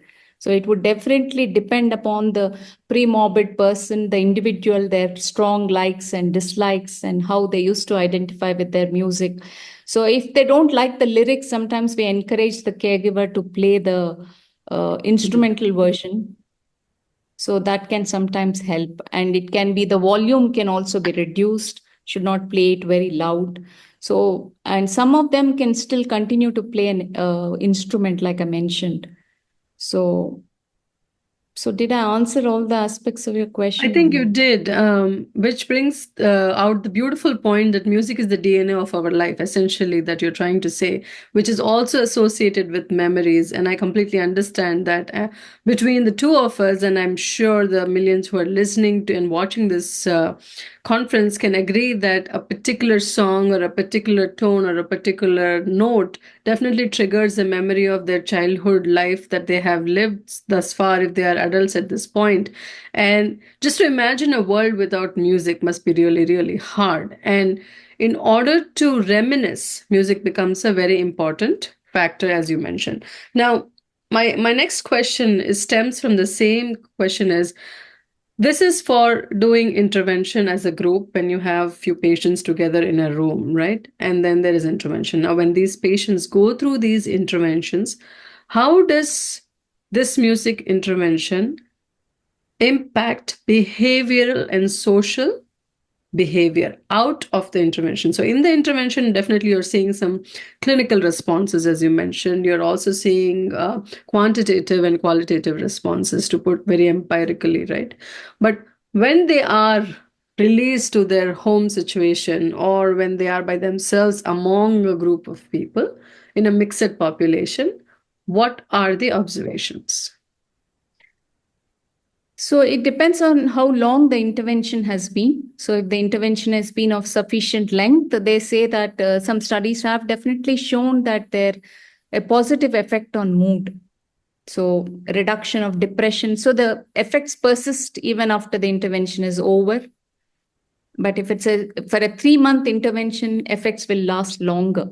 So but this can be done at an individual level at home in any case. But definitely has an effect on depression, as I mentioned, reduce agitation, improve sleep, and definitely seems to have some effect on cognition, because they've also found that because they're triggering those old memories, they have more chance of remembering the relatives' names or the friends' names. The recall is much better. So the only thing I can add is that one has to be cautious in interpreting these studies, because the number of study samples were less, the persons who they studied, and lack of randomization, lack of control groups. Yeah. So it's also difficult sometimes to study only one particular intervention. Right. To do a research study in people with dementia, it may be very difficult. Like I mentioned, everybody is not fond of music, or they would like to do different things. And also you can do it for some time, but you may not be able to do it for a longer time. So Right. Depends on the physical condition of the patient. So that and the attention of also the person. Exactly, the attention. So as you were saying these important points, something just like a light bulb went off in my head. And this is a layman's question, including myself. How long is the intervention in the clinic in general? And what are the suggestions you would give to people at home who are identifying these risk factors currently as they're listening to this, that they can do to their elderly population in the house, a father or mother or uncles or aunts, right, great grandmothers, and they are detecting these symptoms? What is the suggestion that you have for them? And in the clinic, what is the minimum? What is the maximum? So in the clinic, we at least do the intervention for 3 months. short of it, so that's important. 3 months intervention is quite important. Do they come because every day or once a week, or how does this so work? they come in our setup, they come twice a week. Okay. But it can be much longer. This because of logistics that we are not able to have them more frequently. So a 3-day week would be good intervention for at least 3 months. So that's the minimum we would like to aim for. So as far as the intervention is concerned, so are you talking about only music for the elderly people who have early Any symptoms? kind of intervention, what are the suggestions you have? Because not everybody is able to provide all kinds of intervention at home. Correct. Not they have the medical background to understand that you need a combination of everything Yes. to have the intervention be effective, right? Clinically or physically, at least, or neurologically. So with all the basic amenities that are available in the house, what can they do? What are the few small things that they can take up on a daily basis to provide a structure? As you said earlier, they can have a schedule, like a timetable, how kids have in school. We're going to do this today. And so what are these quick things that they can do at home to prevent onset, early awareness? First thing is to get exercise. So they should be walking. That's very important. So at least 30 to 40 minutes a day, 5 days a week minimum, they should be walking. Physical exercise will help a lot. And it has the best evidences actually for physical exercise. So that's very important. So they should avoid feeling depressed. So according to a very prominent researcher from US, David Bennett, who's done a lot of work, he says avoid downers. So yes. So make sure that you don't stay isolated. Make sure you socialize. So they can have people over, friends over. They should encourage get-togethers with just one friend or relatives, catch up on the phone, on the video call, if not in person. So that's very important. And they can do these activities with that person if possible. So we encourage a variety of activities. It depends upon the person and the background. So we talk about playing games, whether it could be cards, chess, Scrabble. So whatever it is. In India, we have a lot of different games in our settings, which are very local. So in my in-laws, where my father-in-law was 90, used to play that regularly. So that's very important to play games which can be engaging, or they can do jigsaw puzzles.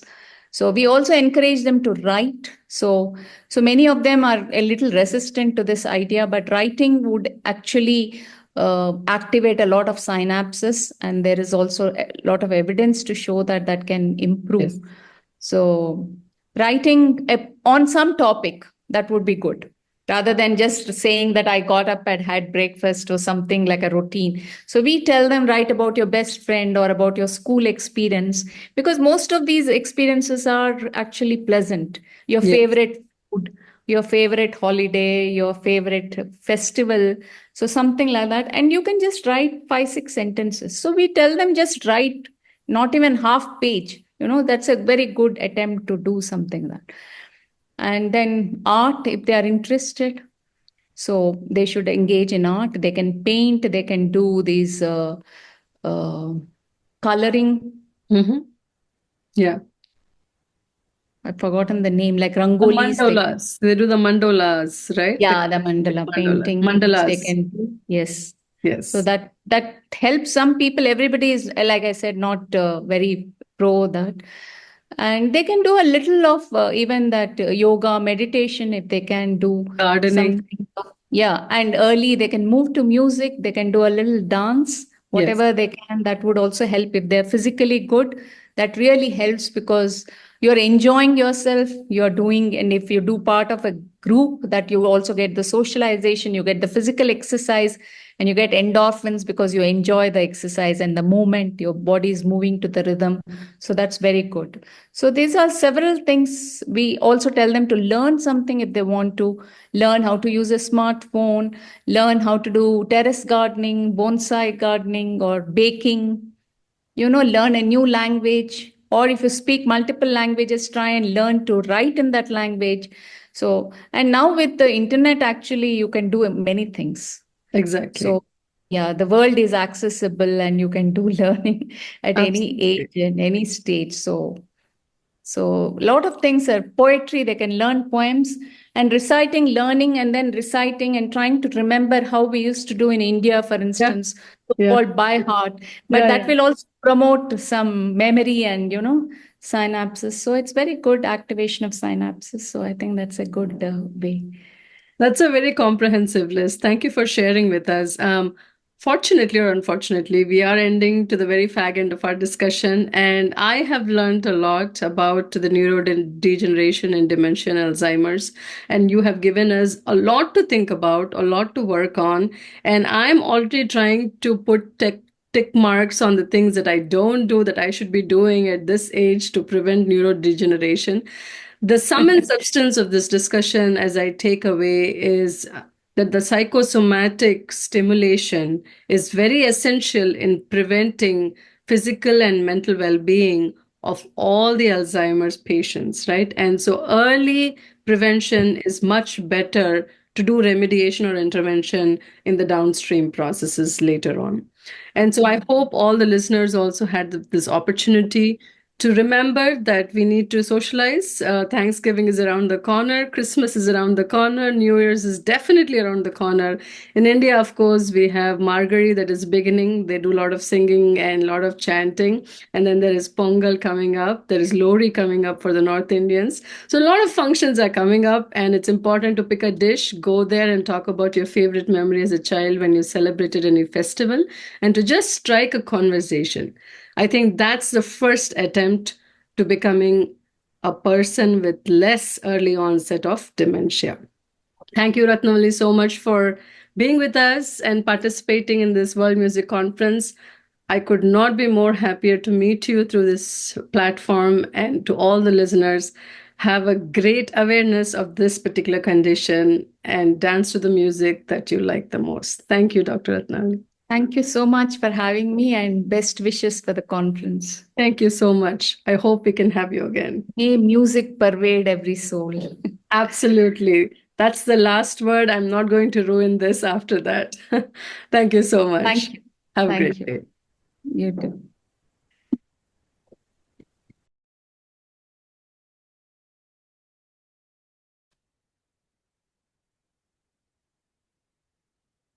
Greetings, everybody. My name is Bhuvneshwari Ramesh. I'm an assistant professor of the School of Music Therapy, Institute of Salutagenesis and Complementary Medicine, Sri Balaji Vidyapith University. It's in Pondicherry. A huge thanks to Dr. Chitra for having invited me to speak on a topic on music therapy and Alzheimer's patients. And I'm going to be speaking about what kind of techniques and methods can be used with them with music therapy. So I'll put it on full screen.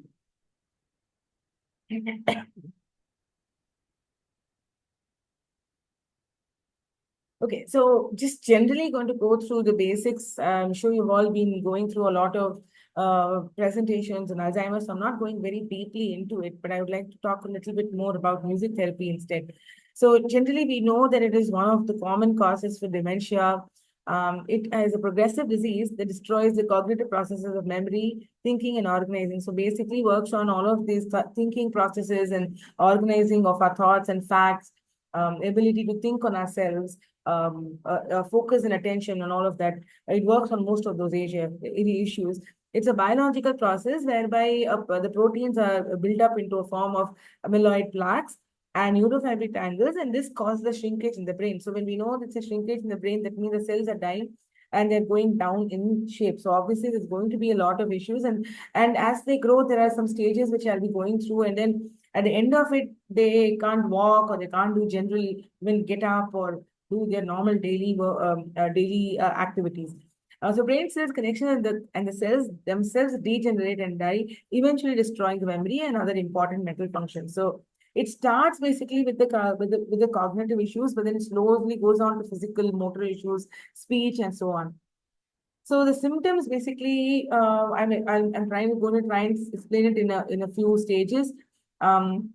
Stage one the first symptoms, the mild cognitive difficulties, short-term memory loss, learning of new information. So all of these things you will find it goes on increasing stage by stage, but in this first stage or the beginning stage, it is very mild difficulties. You won't even notice it in the beginning that it would just be a joke of, oh my God, no, what I forgot what I did. But as it goes on, you will be able to find out more about it. So executive functions like attentiveness and planning, flexibility, abstract thinking, semantic thinking. So basically, semantic memory impairments are the meanings of relationships. So they may not be able to understand those basic information about it. They also have apathy and depression. Apathy is something that you have as if you had no expressions or emotions for people. You would probably be a neutral person, and you might also have depression. So there are different combinations of all of these things, probably not all, but definitely a combination. So first is the early stage. First, after the early thing, we have increased impairment of learning and memory. We have language deficiency. So there'll be a reduction in the number of words that they're able to use. So they'll use alternative words and stuff. Executive functions, movements might have slight issues, simple motor tasks, perception, or it's also called agnosia. They have episodic, semantic, explanatory, mostly in memories. They might even forget as to how things do, how normal food, eating, or holding a glass. They might even forget that. So the second, the middle stage, sorry. So in the next stage, you will find inability to perform daily activities. So they might not be able to just go and brush their teeth or not know what to do or get up or be active throughout the day. So recalling vocabulary. So if you see all of these things are happening from the beginning, but it slowly progresses. So even vocabulary increases, they start to use different words to explain what they're trying to say because they've forgotten what word they want to say. And then reading and writing. So when your word ability to remember words is difficult, it becomes even difficult to read and write. So I think it's all connected. And then the motor coordination, yeah, that also plays an issue because as you write, you need that coordination and your motor skills. So seeing and writing, or even just holding a pen and writing may be difficult. So because they have memory loss, they might have wandering, and irritability might happen because they're not able to understand what's happening to them, and they're off and on with their thoughts, and so it can happen. So emotional outbursts, crying, and aggression, and there might also be a resistance against caretaking because they feel that they have things wrong with them. Until they are really aware of the situation, they might still be resistant to taken care of. They might also develop delusional symptoms and slowly will require full-time support in a home or a facility. So the last stage would be completely reduced words, where they might even have to answer in one or two words. Mostly ends up in apathy, which would be one extreme, and then there would be another one where there's extreme emotion. So there might be extreme contrasts to behavior. Complete inability to do simplest of tasks, just getting up or just holding a hand or holding a thing may be difficult for them. Muscle mass reduces and mobility also reduces. They're completely bedridden and they might need to be fed. And slowly, as they progress towards death, they might mostly be because of infections, ulcers, or pneumonia, because they can't eat proper food, or they might not be able to digest the food. So slowly, the whole body starts to go down. And then one very interesting thing about it is at the end, just before the death, they call it paradoxical lucidity. That is, they suddenly become very clear of everything that has happened, and they understand where they are, what happened, and they remember people and remember everything. They're able to speak. So it is also found that at the end of it, they might have this kind of paradoxical lucidity. Okay, so now that we know what normal issues or symptoms they have, but at the end of all of this, if we could get to use music therapy at the beginning stages, or at least in the early stages or in the mid stages, there is a possibility that we won't be able to. None of what I'm going to be talking about as music therapy is not about curing or healing. It is about managing whatever is there, probably stalling the symptoms for some time, but these are all progressive degeneration issues, and hence it's not going to stop, but it will slow down the process. and that's the maximum that music therapy can do. So I'd like to go through a couple of definitions just to give you an overall understanding. So from the American Music Therapy Association, music therapy is what we use as interventions. So we use musical interventions in a very structured manner. And we also have specific goals. So now if you're working with dementia, working with Alzheimer's, we specifically look at that person. And most often it is tailored to the individual, meaning it's person-centric, it is client-centric, and so it has to be subjective requirements depending on the severity or the requirement of the client or the patient. And it is mostly called music therapy when it is done by a professional who has completed and is approved by a credentialed music therapy program. So now because that gives you all of the professional information, I would like to talk about what music therapy really does.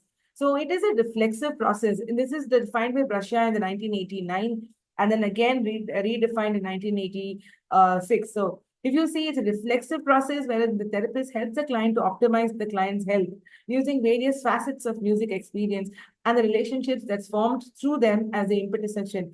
So we are not looking at music that it'll do this, it'll do this, it'll do this. But for us, we know it is a reflexive process. So when we give them music, there is a response, and then there is a behavior that happens without a conscious thought process. Then the client would actually do. They might feel angry, or they may feel happy, or they may play along, or they may sing along, and they will not realize that there's something really happening behind the emotions or the thoughts, the ability to show your expressions, the ability to remember good things or bad things, or and specifically, music therapy has also been used where you can go down to understanding the most vulnerable thoughts. So one of those concepts would be Boni's method of guided music imagery, guided imagery and music, where it's a psychotherapeutic background to it, and they specifically work to make the client go back in time and to be able to touch upon those issues, because it's very important for us to be able to remember, to be aware, and to accept what's happening. So when a therapist is there, they give you specific kind of musical intervention. So there are a few methods which I will go down, and I'm hoping to show a couple of videos. And I would request that no one takes a picture or anything, because I haven't blurred anyone's faces, because it's an academic program and I'd like people to see the expressions on the patient's faces, because that's where the importance lies. And there's a relationship that's formed. That's the trust or the rapport that builds between the therapist and the client. And the process that happens with the therapist, the use of musical experiences, and the relationships formed. This is what creates a change in the client. So it is defined as a music therapy and the professional practice.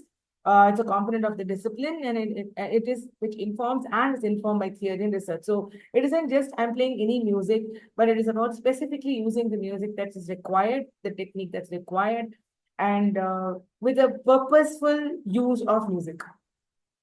So there are 4 methods in music therapy. So I'll just generally tell you what they are. One is receptive, or just listening to music, and there are many techniques within that. And then you have recreative. Recreative is singing the same song or creating a particular musical piece in their own way, singing it together, using different instruments, improvising on that basically, but then you're recreating what's already there. And then you have creative methods where you do songwriting, you can do dramas, you can do a lot of different things where you create new activities along with the client or the patient. And then lastly, we have improvisation. Improvisation is a spontaneous use of music or instruments where there is no preludes or pre-music that's used. It's spontaneous use of instruments. So it can be drum circles, it can be rhythmic improvisation, it can be listening to music and singing along and singing together, so spontaneously creating musical pieces. So all of those comes into methods, and there are many techniques that comes under it. So the first, I just generally like to say that generalized music interventions use music without a therapist present, with the goal enhancing the patient's well-being. So music listening, now when you see a lot of people don't really have a therapist. For example, in healthcare, a lot of doctors and nurses and therapists who use music as a part of it. So I've seen people where during cataract, they play background music. So these are all listening protocols. So there are very specific ways. We do that as well. We also use listening techniques within procedures where it's important. But this is what we say, generalized music intervention. So you would have like a list of songs or instrumental music that you would use. Or probably the doctor might even ask what they like and play that for them, or they would play music for the surgeon or the doctor to be listening to during the procedures or during the treatment period. So it's called music listening, and most often that's what happens when the other people do. For the music therapist, we actually sit along with the client and create a lot of different techniques and musical pieces. So the first one, like I said, is receptive methods, and it's a listening approach. So therapist creates a personalized playlist. So this is the first thing. It's called a repertoire, and we help them to create a list of songs that they can use for different purposes. So, and they're also individualized where they can, and the therapist helps to choose these songs. Now, what happens with listening is that it can stimulate a lot of thoughts. It will allow you to talk about different things that you have. It encourages a point of relaxation. There's a lot of relaxation techniques where we use light, we use inducing of memories, thoughts. We create a specific image where they're taken, transported to a place that they like. So normally there's a conversation that we always have in between before we could actually take on and give them the music. So after listening, there's a particular study that I found was in Alzheimer's disease, the patient showed improvement in categorical word fluency. So when you're listening to music, the memory parts of the brain starts to realize that they remember it and they're able to verbalize more. So it's called autobiographical memory, and these are all, and that this is where the memory of the lyrics comes into place. And also has also been found that listening to music daily can increase the gray matter volume in the superior frontal gyrus of the stroke patients that leads to improved function of working memory and emotional recovery. So there is some increase, but we can't say it is going to happen. It depends also on the severity of the patient. So now I'm just going to play this video where I'm singing a song for a patient in a surgical ward. Bhaja Govindam, Bhaja Govindam, Bhaja Govindam, Govindam Bhaja Mudhamate, Bhaja Govindam, Bhaja Govindam, Govindam Bhaja Mudhamate, Samprapti Sannikhite Kale, Samprapti Sannikhite Kale, Nahi Nahi Rakshati Dukha Karane, Nahi Nahi Rakshati Dukha Karane, Bhaja Govinda. Okay, so with that patient, it was not about memory or it was not about cognition, but it was about emotional support. So he had lost hope and was feeling like there was nothing more in life, that he can't go to Lord Venkateshwara that he wanted. He was feeling hopeless. So we had, and this particular song sings about Venkatachalapati, and hence, it is useful that we specifically use music with people like that. So that is one example. So now we go on to recreative methods. Singing in groups helps with stabilizing or remembering of words and phrases. So it's about socializing. Sometimes you won't remember the songs that you're singing, but then when you go on singing, it becomes a fun activity. And when you do that along with someone else, it helps to you remember certain things, and then it can help you to rephrase or to sing words or phrases. It helps with verbal recall of words. So recreative, I said, was singing songs, right? Singing songs that you know, singing songs along with somebody, singing a song along with a therapist, trying to figure out how to remember a song that you already liked. So it can really help in recalling of words. And also, and hence, we can see how it can work on memory as well as cognition. Now, this is another patient. We are using singing along with him. And you can see how it helps him to sing along and the emotional outcome of this.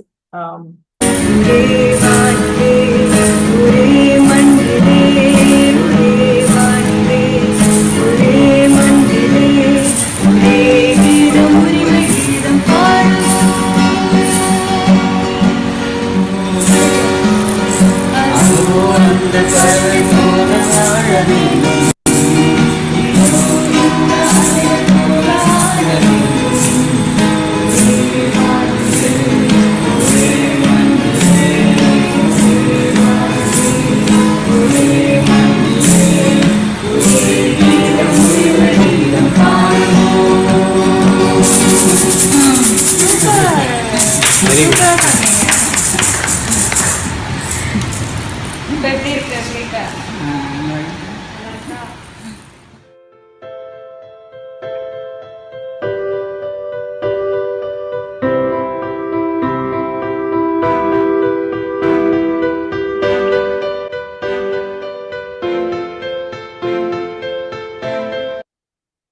So this is an Alzheimer's patient, but then it is definitely at a stage where someone is looking at end of their life.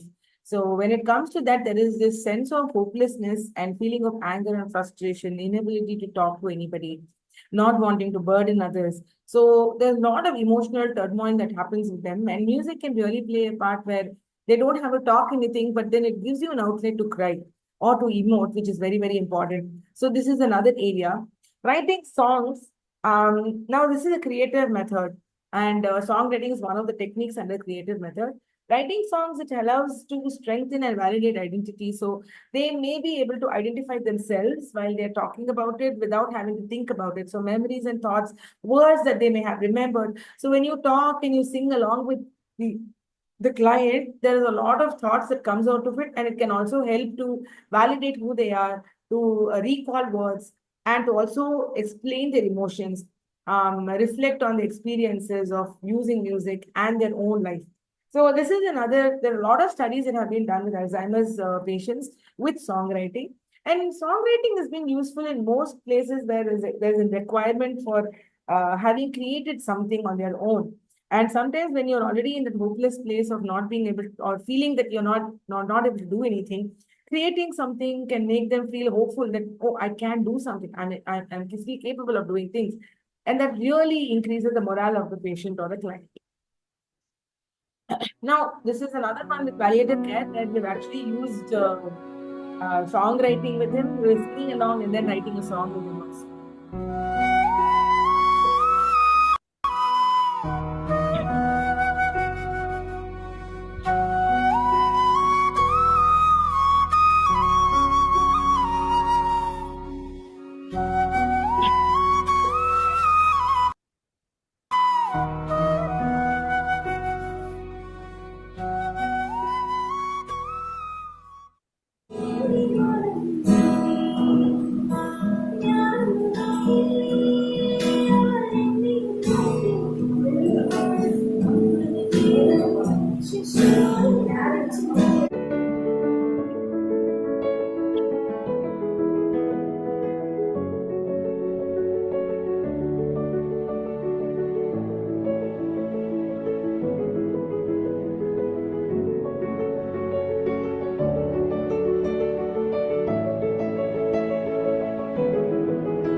Now, after taking this, after participating in this music therapy, now I'm feeling that within 2 months or maximum 3 months, he will be 100% well. Obviously, we are communicating already. We are communicating, and through music, I already touches his heart, and he already touches.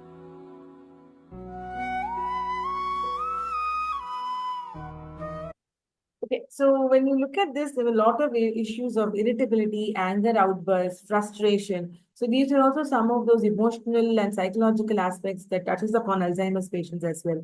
And music has a very good way or an appropriate way of being able to express ourselves, to recreate memories, to go back in time, look at the good times, bring in family and friends. So all of this can create the sense of having people around you, being okay to share your emotions and thoughts and take you down memory. So this is also another way of knowing that it can be a point where they can remember or have memory thoughts that comes into their mind. They may be going back in time, just remembering some information that they had many years ago, or some specifically to music. and about people that are connected to the music. And so this is something that brings people together. Improvisation. Now I'll come to the last method, where rhythm is used a lot in improvisation. And the lot of studies that have said that rhythm can stimulate the cognitive functioning and increases the blood flow through the brain.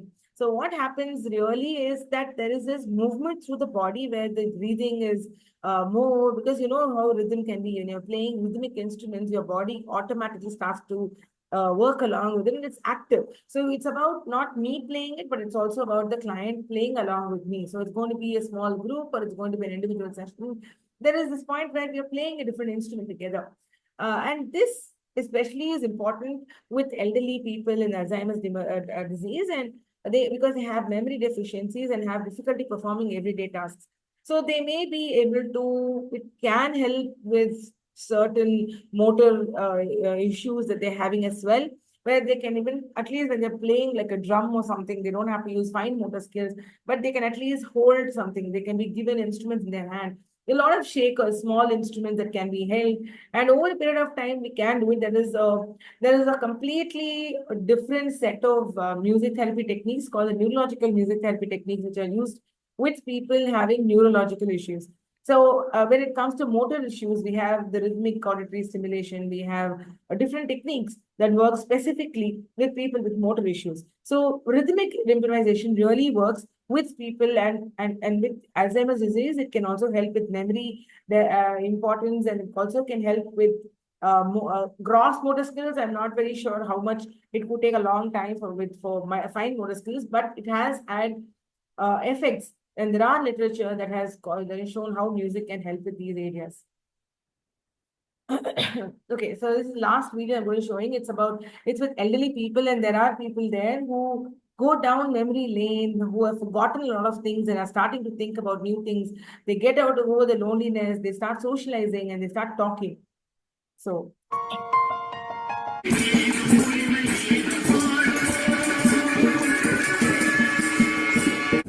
பாட்டு நானும் என் நண்பர்களும் சேர்ந்து புதுச்சேரி பார்க்கில் உட்காந்து நாங்கள் பாடிட்டு இருக்கோம். இப்போ சொல்லக்கூடிய திருநங்கையில் ஒரு பெண் வந்து டான்ஸ் ஆடுது. அந்த நிகழ்ச்சி என்ன அப்படியே நான் இது பண்ணிட்டு அந்த காலத்தில் கொண்டு போயிடுச்சு. இரண்டாவது பாட்டு 1901 எம்ஜிஆர் ஜெயலலிதா நடிக்கப்பட்ட அந்த பாட்டு பாடுறோம். நாங்கள் ஜெயலலிதாவுடைய ட்ரெஸ்ஸை பார்த்து நானும் என் நண்பர்கள்லாம் பேசுகிற பேச்சுகள் அப்படியே நிறைவேறும். அவங்களுடைய ஸ்லீப்பச்ச உடைகள், அவங்களுடைய மணிகள், இதை பற்றி நிறையா பேசணும். அந்த நினைவுகள் எங்களுக்கு கிளறிச்சு. ரொம்ப தேங்க்ஸ் உங்களுக்காக. எங்கள் நினைவுகளை திருப்பி கொண்டு வந்ததுக்கு மிக மிக நன்றி. சந்தோஷமா இருந்தது, ஒரு ஞாபகம். இப்போ இப்போ பாடலாம் கேட்டு ரொம்ப நாள் ஆயிடுச்சு. பாடுவாங்க, நான் அப்புறம் தாளம் போடுவேன். அந்த ஞாபகம் மறக்காத. ரொம்ப சந்தோஷமா பழைய பாட்டு பாடுறதுக்கு. அதை விட எனக்கு கொடுத்துருக்கீங்க பாரு மோளம், அதை விட எனக்கு ரொம்ப சந்தோஷமா இருக்கு.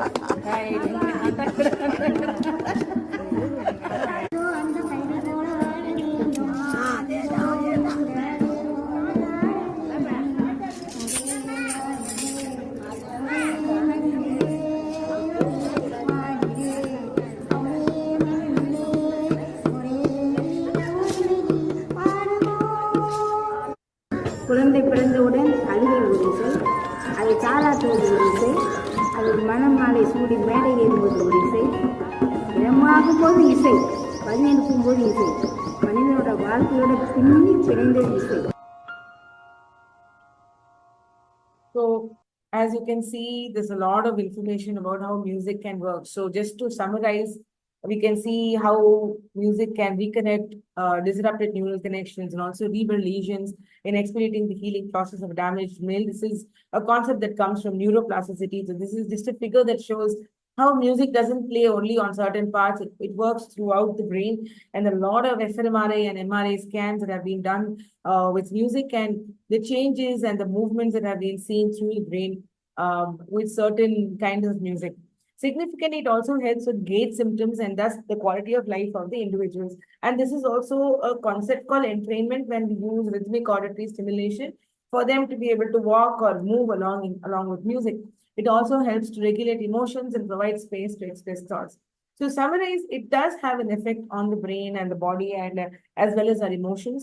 However, it depends on the severity, and in no manner would a music therapist, a professional, say that music can completely cure a person or heal the person completely. It is a process, and music can play a very therapeutic role in which they can slowly contain how they are doing. They can manage with themselves for a few number of hours, or be able to handle, and the family members also get used to this and can be a part of these therapeutic sessions. So these are my references. Thank you very much. And you can connect to me at any point of time. Thank you for giving me this opportunity. Bye-bye.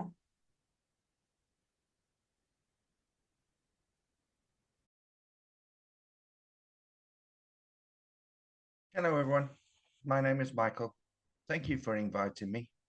I have the great privilege today of speaking to you on the role that music plays in dementia. A little bit about myself. My journey with dementia started when my mom started to show symptoms.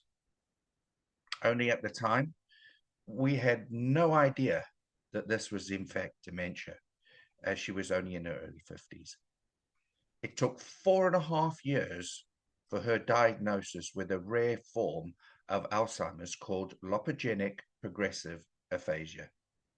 This would mean that she would rapidly go on to lose her ability to communicate in all its forms. My dad and I cared for her as long as we could at home until we had no choice but to place her at a care facility that specialized in dementia care. Eventually, though, as is the case with all peoples diagnosed with dementia, the dementia ran its course, and my mom passed away 10 years after her diagnosis. This was to be the end of our story with dementia, we thought.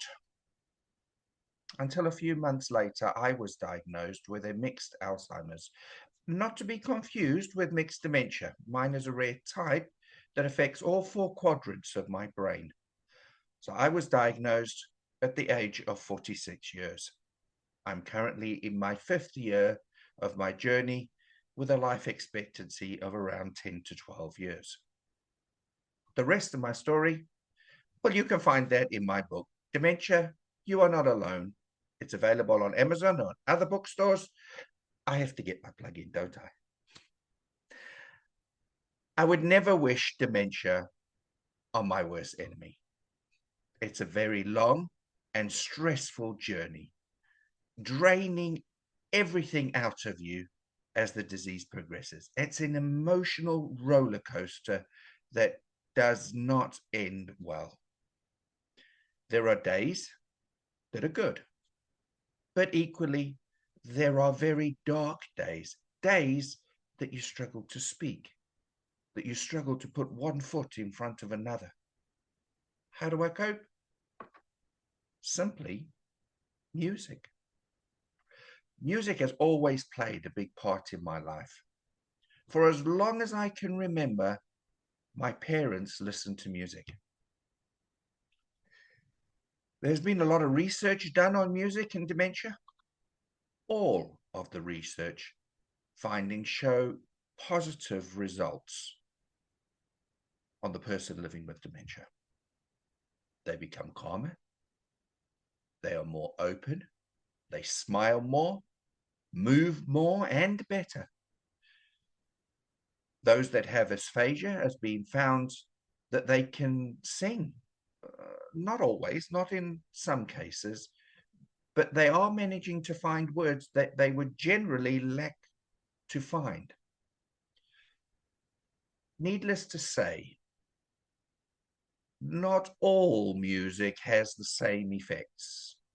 For example, if you play drum and bass or rap to a 70 or 80-year-old, you could find that the results might be a little bit different. I'll give you an example of when my mom was in a care facility of how music can affect people living with dementia. My mom was in her final days. We went to visit just after lunch. Most of the people, residents in the dementia ward, were in the lounge area. The TV was on. Other families are present visiting their loved ones. There was a little chatter, but not much. most of it from the family that were visiting. Many of the dementia wards that were there, I'm sure you can appreciate, were in late stage dementia, which means they couldn't speak very well. Their moving was quite rare and hindered, as you can imagine. One of the care nurses decided to put the Bluetooth speaker on with 60s and 70s music. I can't remember who the first couple of songs were, but there was a little reaction. Feet were tapping, fingers were moving to the beat. But something strange happened. Now, I need you to remember that speech from those living with dementia in that care home was fairly poor, none at best.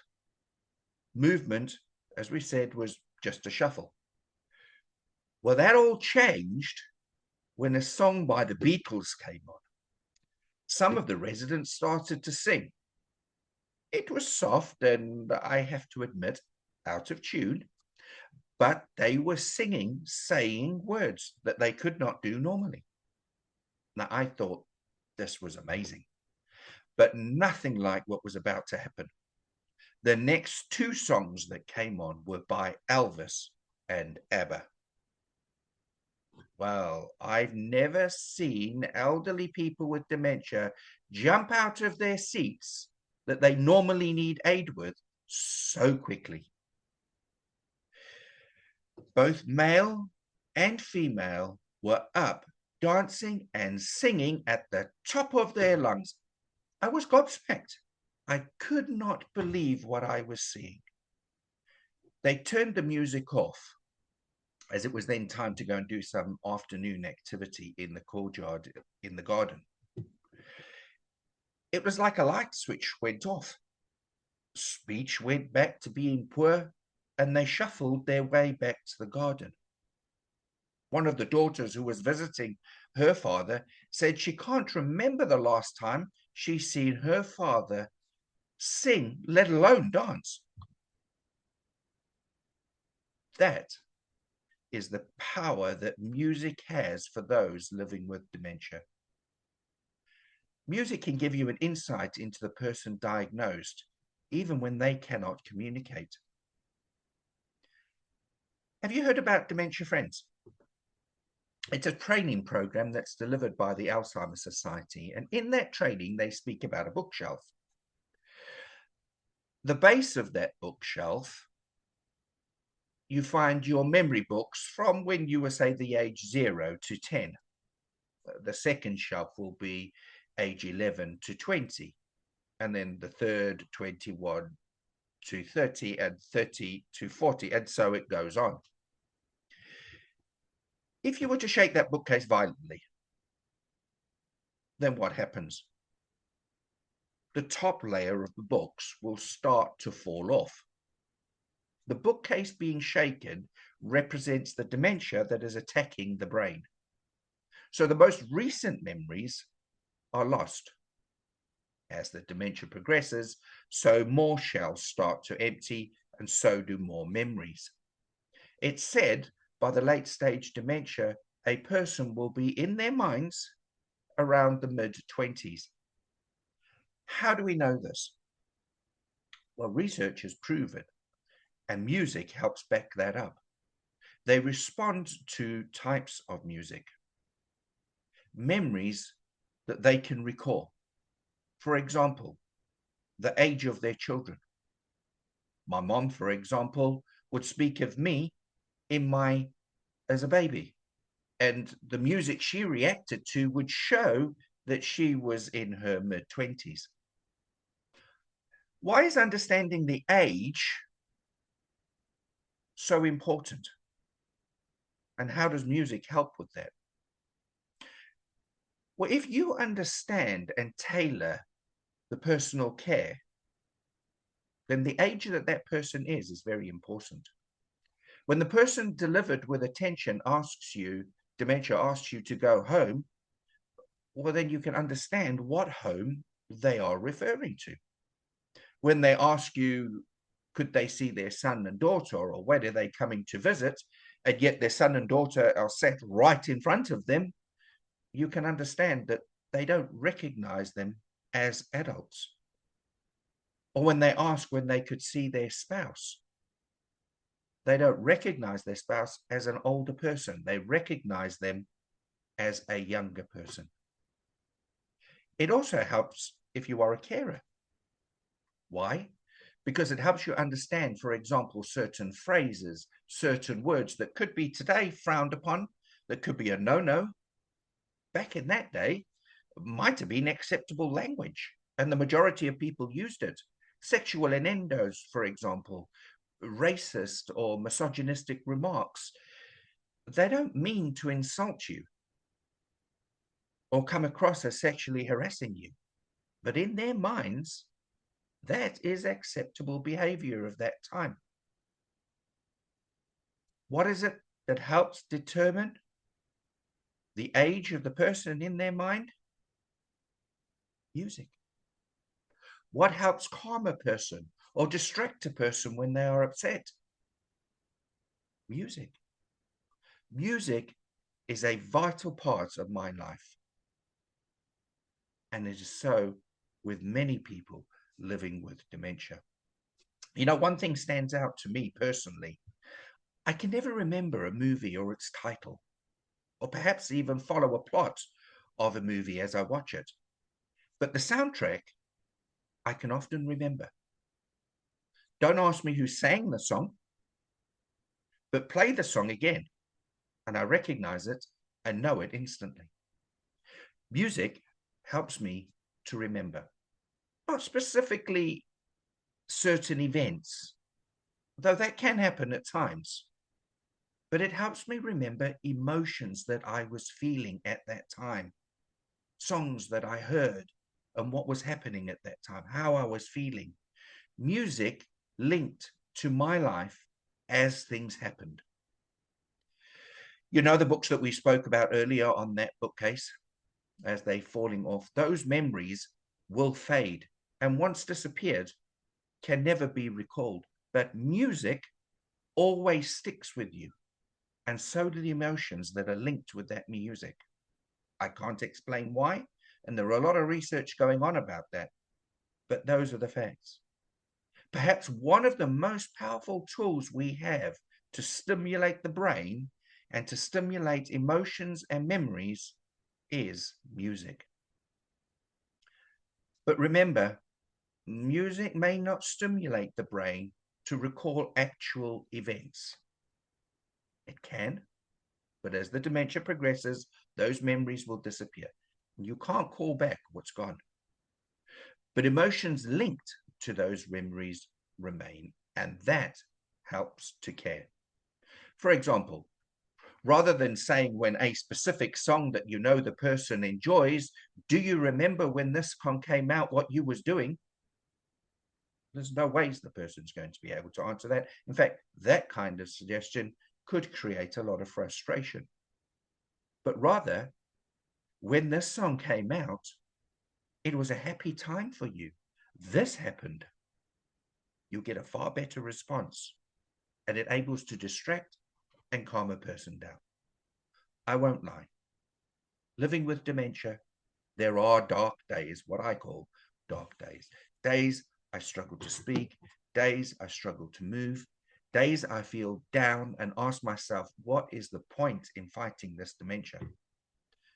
Those days, more than any other day, I rely on music and my playlists that I put together to change my thought and my mood. So there's no breakup songs, there's no sad songs, just upbeat, happy songs that mean good things to me. I took the time when I could to set up various playlists, depending on how I was feeling, songs that I would like to listen to. I suggest if you are newly diagnosed that you take this opportunity to do this. Like me, you will reap the rewards later on because music plays a big part as the dementia progresses. If you can't do it, Well, then why not set up a fun day with some friends or family who can help you? And they will be able to put the playlist together as you go through various tunes. During the day, music is always on. To be quite honest, I can't really stand silence. I always have to have music in. It becomes like a white noise to me. When I'm in a crowd and the noise starts to irritate me, it becomes like a vibration in my head. I put my earpods in, the noise cancelling, I turn on my music, everything calms down. Music stimulates me. It motivates me. Music gets me moving. I guess you could say that without music, I could not function. I'm not unique. Many people living with dementia feel the same way about music and the positive effects that it has on people living with dementia. So, to those who play their part in making their music, to the musicians who play and or sing, I would like to quote two of my mom's favorite songs. I Won't Last a Day Without You by the Carpenters, and of course by ABBA, Thank You for the Music. Thank you for having me.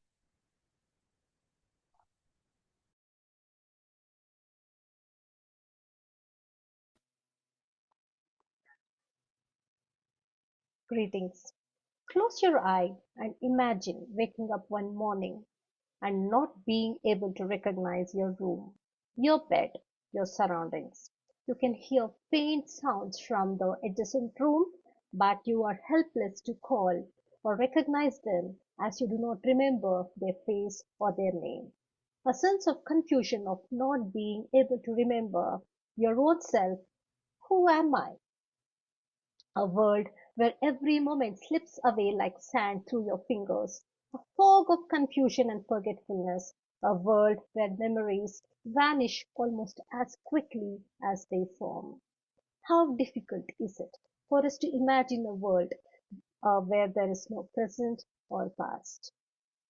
What if there could be a possibility or a spark in the world of lost memories and lost connections and awaken the dormant Alzheimer's brain? Namaste, one and all. My name is Maithili Udupa. I am a PhD research scholar and student from Jain University, Bangalore. I have a master's in Carnatic music from Hampi University, and I have a master's in clinical psychology from Jain University. Today I'm here to present to you a selection of case studies that highlight the impact of music on Alzheimer's brain. I hope this presentation offers a glimpse of hope and light in the endless network of lost memories. Alzheimer's disease is a progressive neurodegenerative disease associated with cognitive decline, memory loss, with a sense of deficits affecting episodic and semantic memories.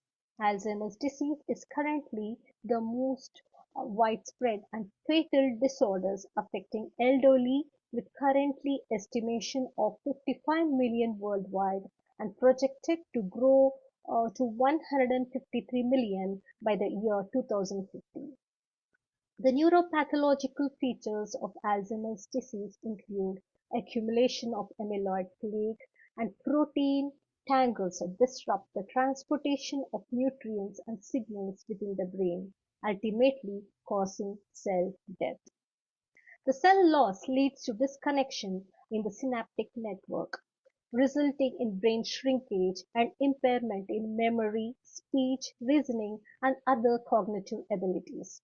In response to the damage, the brain triggers inflammation as a natural defense mechanism, but prolonged inflammation can further harm the brain cells and elevate the symptoms. I would like to narrate a real life story of my student, a student who was retired as a postmaster who lives in Mangalore, Karnataka, India. Post her retirement, my student had started noticing symptoms of forgetfulness and mood swings in her daily life. She was later diagnosed with initial onset of dementia and was prescribed by her doctor to learn music, and thus she found me. Learning Carnatic music and through improvisational method, memorizing lyrics, and critical pattern making method helped her brain activate. She liked critical learning aspect of music, which improved her speech and memory. Slowly, she added reciting Vishnu Sahasranama into her daily routine, and this gave her a sense of discipline, and she found a purpose in life through music. Now, my student feels she has pushed dementia away. Having narrated my personal experience of the impact of music on memory, research has shown that musical memories are relatively preserved with Alzheimer's disease, even when other type of memories are impaired. This is because musical memory relies on different brain networks including basal ganglia, cerebellum, and auditory cortex, which are less affected by Alzheimer's disease. Additionally, music activates widespread network in the brain, including emotional, motor, and autonomic regions. Music evoked autobiographical memories which are vivid and emotionally significant, are triggered by familiar music, often remains accessible even in the later stages of Alzheimer's. Research studies have shown that people with Alzheimer's disease respond to music at all stages of the disease.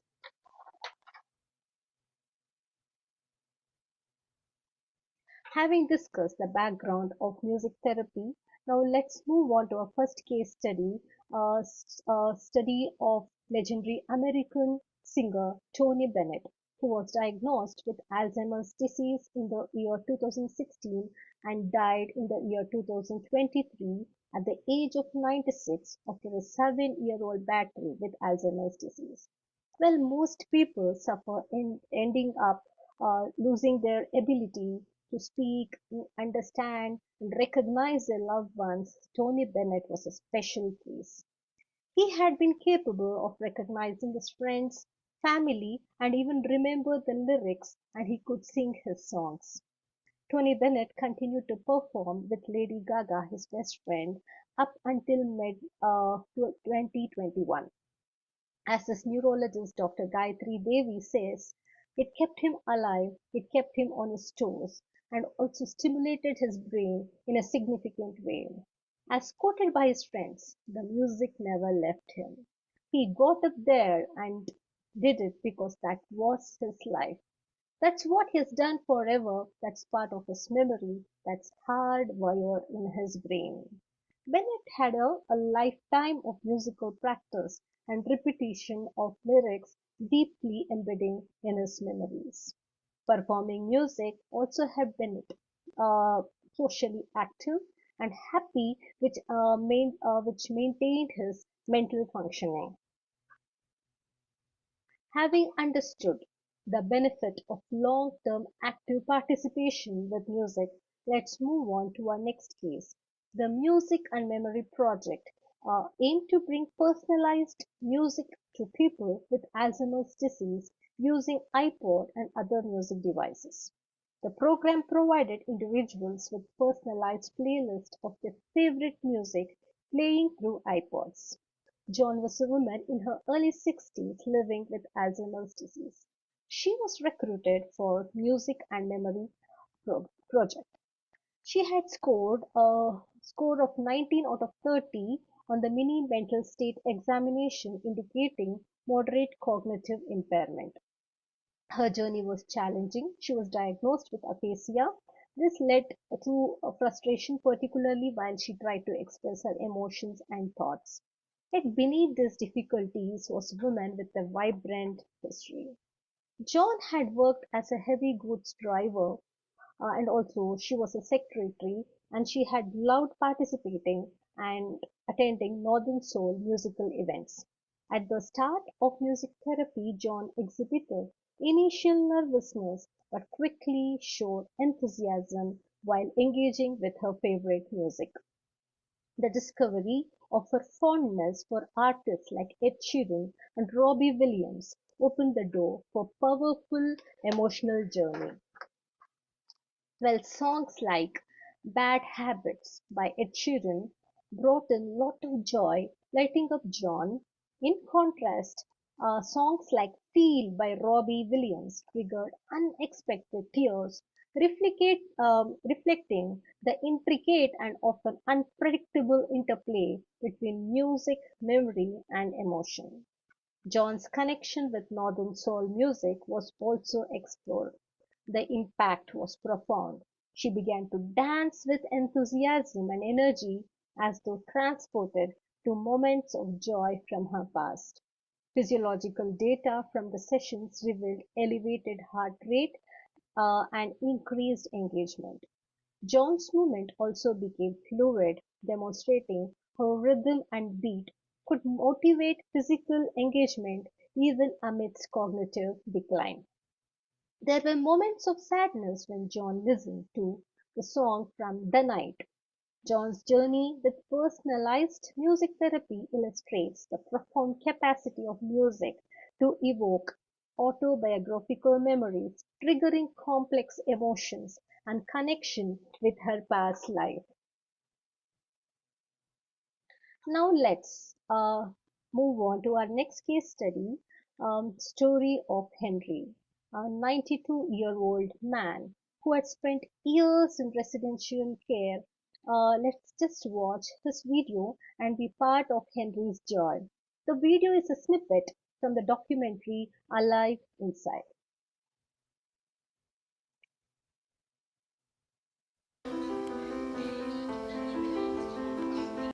In the Bible, so I'd rather have that for him. We first see Henry inert, maybe depressed, unresponsive, and almost unalive. Henry. Yeah. Henry. Yes, sir. I found your music. You want your music now? Well, up to you, okay. Let's try your music, okay? And then you tell me if it's too loud or not. Then he is given an iPod containing, we know, his favorite music.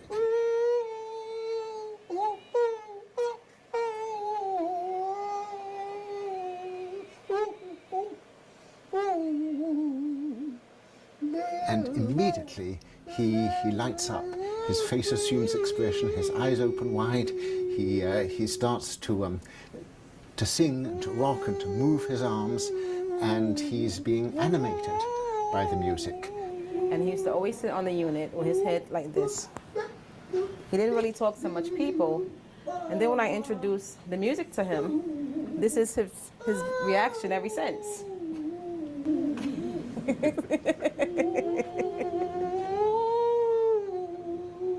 The philosopher Kant once called music the quickening art, and Henry is being quickened, he's being brought to life. Yeah. I'm going to take the music for 1 second, okay? Just to ask you a few questions. Okay? The big dances and things. What was your favorite music when you were young? Well, I guess, Cab Calloway was my #1 band guy. I liked it. What's your favorite Cab Calloway song? Oh, I'll be home there for Christmas. Oh, you can count and plan on me with plenty of snow, mistletoe, present wrapped around your tree. Ow! So in some sense, Henry is restored to himself. He has remembered who he is, and he's reacquired his identity for a while through the power of music. What does music do to you? It give me the feeling of love, romance. Figure right now the world need to come into music singing. You got beautiful music here. Beautiful, oh, lovely. And I feel the band of love, the dream. The Lord came to me, made me holy. I'm a holy man. So he gave me this sound. So they say, I meet you. Say, Rosalie, won't you love me? Rosalie, won't you be sweet and kind? The story of Henry, John, and others is a reminder and testament that something as simple, inexpensive as music can have the power to target and trigger the closed memories in Alzheimer's brain, bringing back a sense of hope to the patients and also to the caregivers, helping patients with a sense of identity and sometimes clarity amidst fog and confusion. The power of music should never be underestimated and also should never be limited, but the impact should be explored beyond the entertainment aspect. Thank you.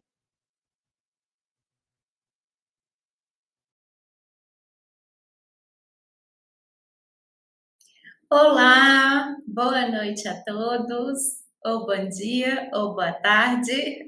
Eu sou Isabela Carvalho, falo aqui do Brasil, sou nutricionista, sou professora e neurocientista e estou muito feliz, me sentindo muito honrada pelo convite para vir aqui ter esse momento de fala com vocês nesse evento de tamanha magnitude e com esse tema tão relevante, tão importante. Então, já quero deixar aqui o meu agradecimento ao professor Samuel pelo convite. É uma honra e um prazer ter esse momento, né, de um bate-papo, tanto com a minha experiência acadêmica, quanto profissional, enquanto nutricionista, profissional da saúde, acerca desse tema. Então, a ciência por detrás da música e da saúde do cérebro. Como a música afeta a função cerebral e pode apoiar a função cognitiva em pacientes com Alzheimer. Então, eu gostaria de iniciar esse momento de fala, trazendo esse documentário, que eu acho assim, um dos documentários mais lindos que eu já vi, trazendo esse lado humano, sobre o cuidado humanizado e o que a música pode reverberar em um paciente com Alzheimer. Então, ele inicia com o entrevistador perguntando aí para essa senhorinha alguns momentos da vida dela, e ela, né, nesse momento diz, nossa, eu esqueci de muita coisa, não consigo me lembrar, e logo na sequência ele faz o experimento, então pede para ela escutar uma música que ela já conhecia, né, que os familiares relataram sendo uma música que ela gostasse muito. E nesse momento, então, ela começa a conversar e vem aí à tona as memórias desse momento, do momento da vida dela, até mesmo onde ela trabalhava, e isso nos diz aí a importância, né, e de que maneira será que a música pode ter acionado essa memória, mesmo que naquele momento, né, conversando, ela não conseguia lembrar de episódio algum. Então, é o que nós vamos ver um pouquinho nessa fala de hoje, né? Então, eu trouxe aqui para vocês uma imagem de um estudo de revisão que trata de vários estudos na neurociências, estudos de neuroimagem, mostrando como que o processamento musical, ele atinge uma vasta região do cérebro. Então, todos esses pontinhos aí coloridos são áreas do cérebro com funcionamento diferente, né? Com regiões que vão nos enviar comandos para funções diferentes, e o processamento musical vai atuar aí, né, em todas essas regiões cerebrais. Então, a gente tem, por exemplo, na região em verde, né, o córtex auditivo, a nossa capacidade de perceber as propriedades da música. Nesses pontinhos aí em amarelo, né, principalmente aqui o córtex pré-frontal, a nossa capacidade de foco e concentração para acompanhar o tempo da música, né, que inclusive é muito utilizado para melhor performance no estudo, no trabalho. As regiões em cinza, né, então temos o córtex motor, o cerebelo, né, que vão ativar ali a nossa performance, ao cantar, ao dançar, né, nos estimula o movimento. Em vermelho, nós temos as regiões do sistema límbico, né, que vão ser responsáveis, olha aí, a amígdala, a área tegmentar ventral, que vão nos estimular no sentido de trazer, né, as percepções positivas, trazer à tona as emoções, a sensação de prazer ao escutar música, ao fazer musical. E aí, em roxo, nós temos as regiões principalmente relacionadas ao reconhecer as músicas, né, e relembrar músicas, principalmente com memórias associadas à memória episódica, que foi o que aconteceu com aquela senhorinha no slide anterior, né? Então, o que é muito interessante no paciente com Alzheimer é que mesmo já num estágio muito avançado, em que várias regiões do cérebro estão acometidas, a área de processamento musical relacionada à memória e à memória episódica, ela não é afetada. Então, isso, mesmo ao ver foto ou conversar, o paciente não conseguir lembrar, mas ao escutar uma música que o marcou muito na infância ou em algum momento da vida, ele consegue trazer à tona as lembranças, e esse é um momento, né, muito bonito de se ver. Então, no documentário, né, tem um outro participante que nos chama muita atenção, porque ele já estava no estágio muito avançado, já totalmente debilitado para as atividades básicas de vida, diárias, né, ficava sempre cabisbaixo, e quando ele escutou a música, ele levantou, né, e teve uma reação que foi muito emocionante, vale a pena assistir, quem ainda não conhece, né. Então, falando aqui do Alzheimer, né, então o que é, né, essa doença? Então, é um transtorno que é neurodegenerativo e ele é progressivo, né, à medida que se vai aumentando aí esse acometimento do neurônio. Então, acredita-se que a doença, ela se inicia com o acúmulo de uma proteína, chama proteína beta-amiloide, que vai formando essas plaquinhas aqui ao redor dos neurônios, né, então aqui, por exemplo, ao redor dos dendritos, e emaranhados aqui dentro dos corpos celulares que vão impedindo o fluxo, a chegada de nutrientes, vai levando à morte neuronal e o aumento aí progressivo da doença à medida que se vai acometendo mais essas regiões do cérebro, né? Então, nós temos principalmente as regiões do hipocampo que são afetadas, que estão relacionadas à memória, cognição, e as regiões do córtex, né, cerebral, mais relacionadas à linguagem, ao aprendizado, né, ao raciocínio. Isso vai impedindo a qualidade de vida, a independência, né? Isso vai prejudicando com a progressão da doença. Então, de que maneira aí a música pode auxiliar, né? E aí, o primeiro tópico falado aqui é a neuroplasticidade, né? E para isso é necessário ter um musicoterapeuta, que é o profissional habilitado, né? Eu não sou musicoterapeuta, sou nutricionista, mas estudo muito a música por meio das neurociências e da nutrição. E a neuroplasticidade, ela está muito ligada, né, ao próprio fazer musical. Então, esse fazer que vai estimular novas sinapses, novas conexões, e aí estimulando a capacidade da formação de novos neurônios, né? Aqui né, a própria, o estímulo, né, de várias sinapses, nós vimos que como que as regiões, né, são altamente aqui vascularizadas e tem muitas regiões que têm ativação cerebral durante o processamento musical. Então, isso leva a novas conexões cerebrais, né, e auxilia também a melhor performance, né, a melhora aí da conectividade neural. A evocação de memória, né, principalmente memória episódica, e também nos reverbera emoções, né, como eu mostrei aqui, todos aqueles pontinhos vermelhos na área do sistema límbico, e também pela produção de neurotransmissores, hormônios do prazer, né, serotonina, ocitocina, vão nos trazer uma sensação de bem-estar. E isso para o paciente com Alzheimer, que já está com essa função prejudicada, né, talvez um quadro psiquiátrico de depressão, né, ou ansiedade, isso pode trazer um bem-estar, uma melhora da qualidade de vida. Então, aqui eu trouxe um pouquinho o depoimento das minha experiência prática, né, como nutricionista que leva um cuidado humanizado, holístico, que era um momento que a gente estava cantando com uma paciente no domicílio, e o retorno é muito positivo, né, tanto para o paciente, para o familiar, quanto para nós profissionais também. E em relação ao futuro, né? De que maneira, talvez, aí, nós, profissionais da saúde, podemos pensar, né? Será que a música pode auxiliar como mecanismo preventivo, talvez, né? Para o aumento da prevalência do Alzheimer, da demência? E aí, olha só que curioso, coincidentemente, recentemente agora saiu um estudo publicado na Lancet que 50% dos casos de demência na América Latina podem ser prevenidos.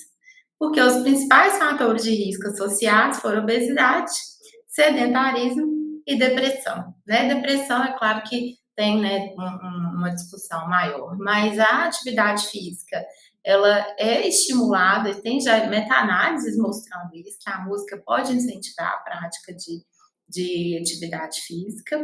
E na obesidade, né, a gente está estudando isso agora, por isso que eu falo que foi muito coincidência, que é a minha linha de pesquisa hoje, junto à neurociência, que é o meu grupo de pesquisa, né, todos os professores da UFMG, e algo que eu gostaria de compartilhar com vocês, né, que foram aí alguns resultados da minha pesquisa de doutorado. Então, eu realizei 2 experimentos em que os participantes ouviam música e os participantes do grupo controle ouviam um podcast. E aí, nesse experimento, com 22 minutos de escuta musical, os participantes tiveram uma redução do principal hormônio de estresse, que é o cortisol salivar, né? E também uma redução da percepção de estresse, medida em escala analógica visual. Então, em um único episódio. Agora, durante um experimento de 3 meses, né, eu acompanhei esses participantes, eles receberam um tratamento nutricional.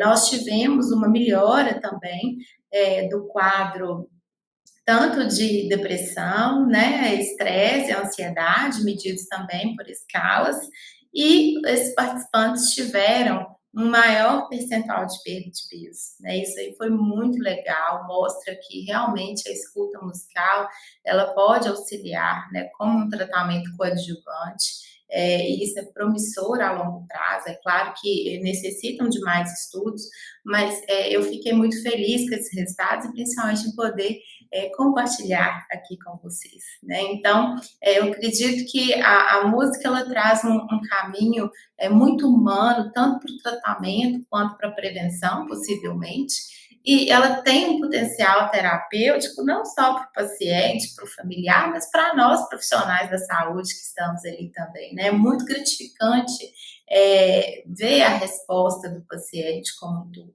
Então, é isso, eu deixo aqui as minhas referências, o meu contato, né? Quem tiver interesse em conhecer mais sobre a minha linha de pesquisa, deixo aqui os meus contatos. E mais uma vez, muito obrigada a todos, né? A toda a comissão organizadora desse evento.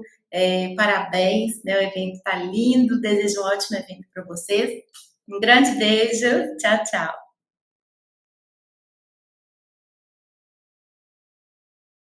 Hi everyone, thank you for being here today. I'd like to talk to you about cultural and personalized music approaches in Alzheimer's care, utilizing music to trigger memory and emotional responses.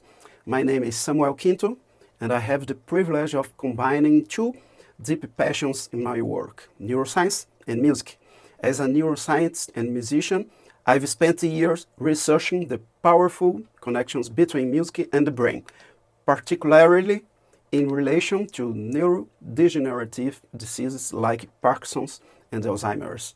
My work at the Brazilian Institute of Neuroscience in São Paulo, Brazil, has focused on understanding how music can influence brain function and improve the lives of those impacted by these conditions. Today, I'll be sharing insights on a topic that I find especially meaningful: use of culturally relevant and personalized music in Alzheimer's care. We will explore how music can trigger memory, recall, evoke emotional responses, and ultimately enhance the quality of life for individuals with Alzheimer's. This approach offers a unique way to connect with patients, touch parts of their identity and memory that sometimes seem unreachable. Together, let's dive into the evidence and practical applications of personalized and culturally resonant music, which is transforming the Alzheimer's care experience. Here's an overview of what we will cover. 1. Understanding Alzheimer's and the role of memory in care. 2. The neuroscience behind music and memory. 3. Cultural relevance in music for Alzheimer's patients. 4. Personalized music approaches. 5. Case studies and success stories. 6. Implementing music interventions in Alzheimer's care settings. 7. Challenges and considerations. And 8. Conclusion, the future of music in dementia care. 1. Understanding Alzheimer's and the role of memory in care. Overview of Alzheimer's disease. Alzheimer's is a progressive neurodegenerative disorder characterized by memory loss, cognitive decline, and changes in behavior. Impact of memory loss on identity and the relationships. As memory deteriorates, it affects a person's identity, sense of self, and ability to relate to others. Preserving positive memories can sustain emotional connections with loved ones and caregivers.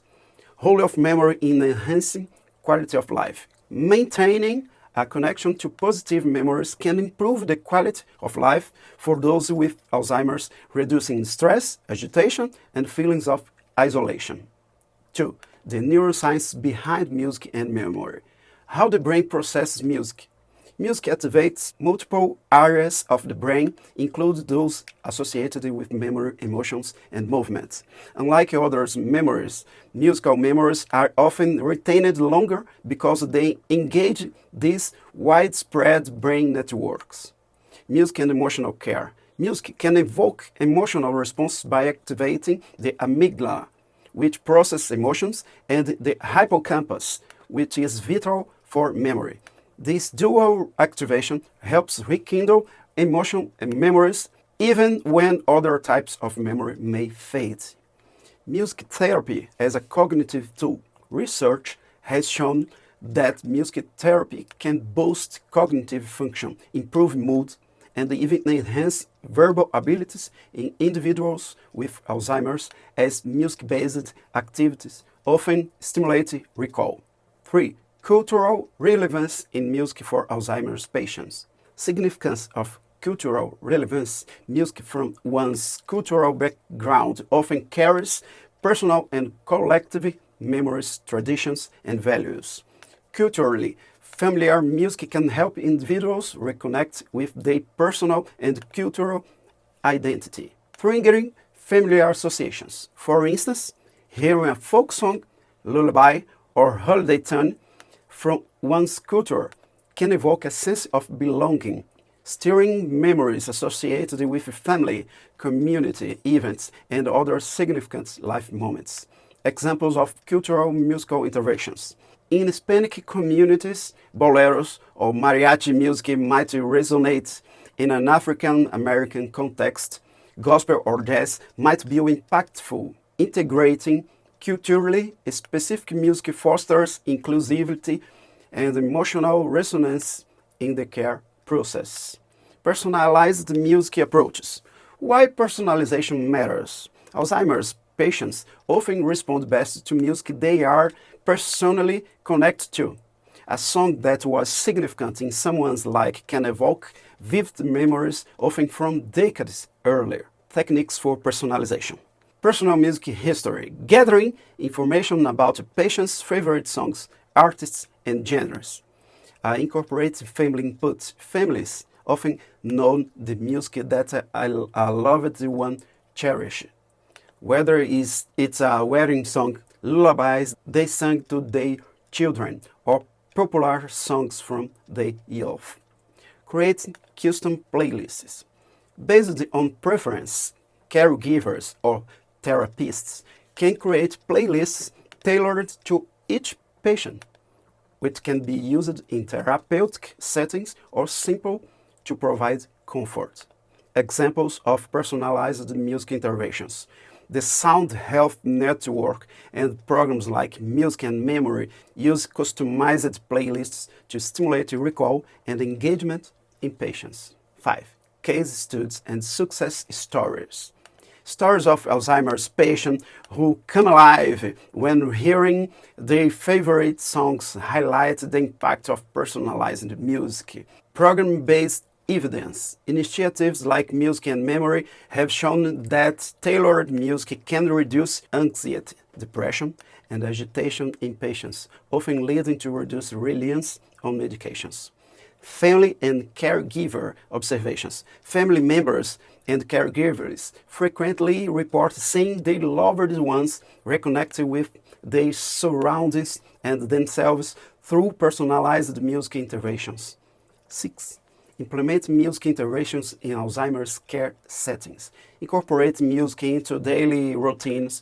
Play music during meals, personal care routines, or quiet moments, choosing pieces that match the time of day and the desired mood.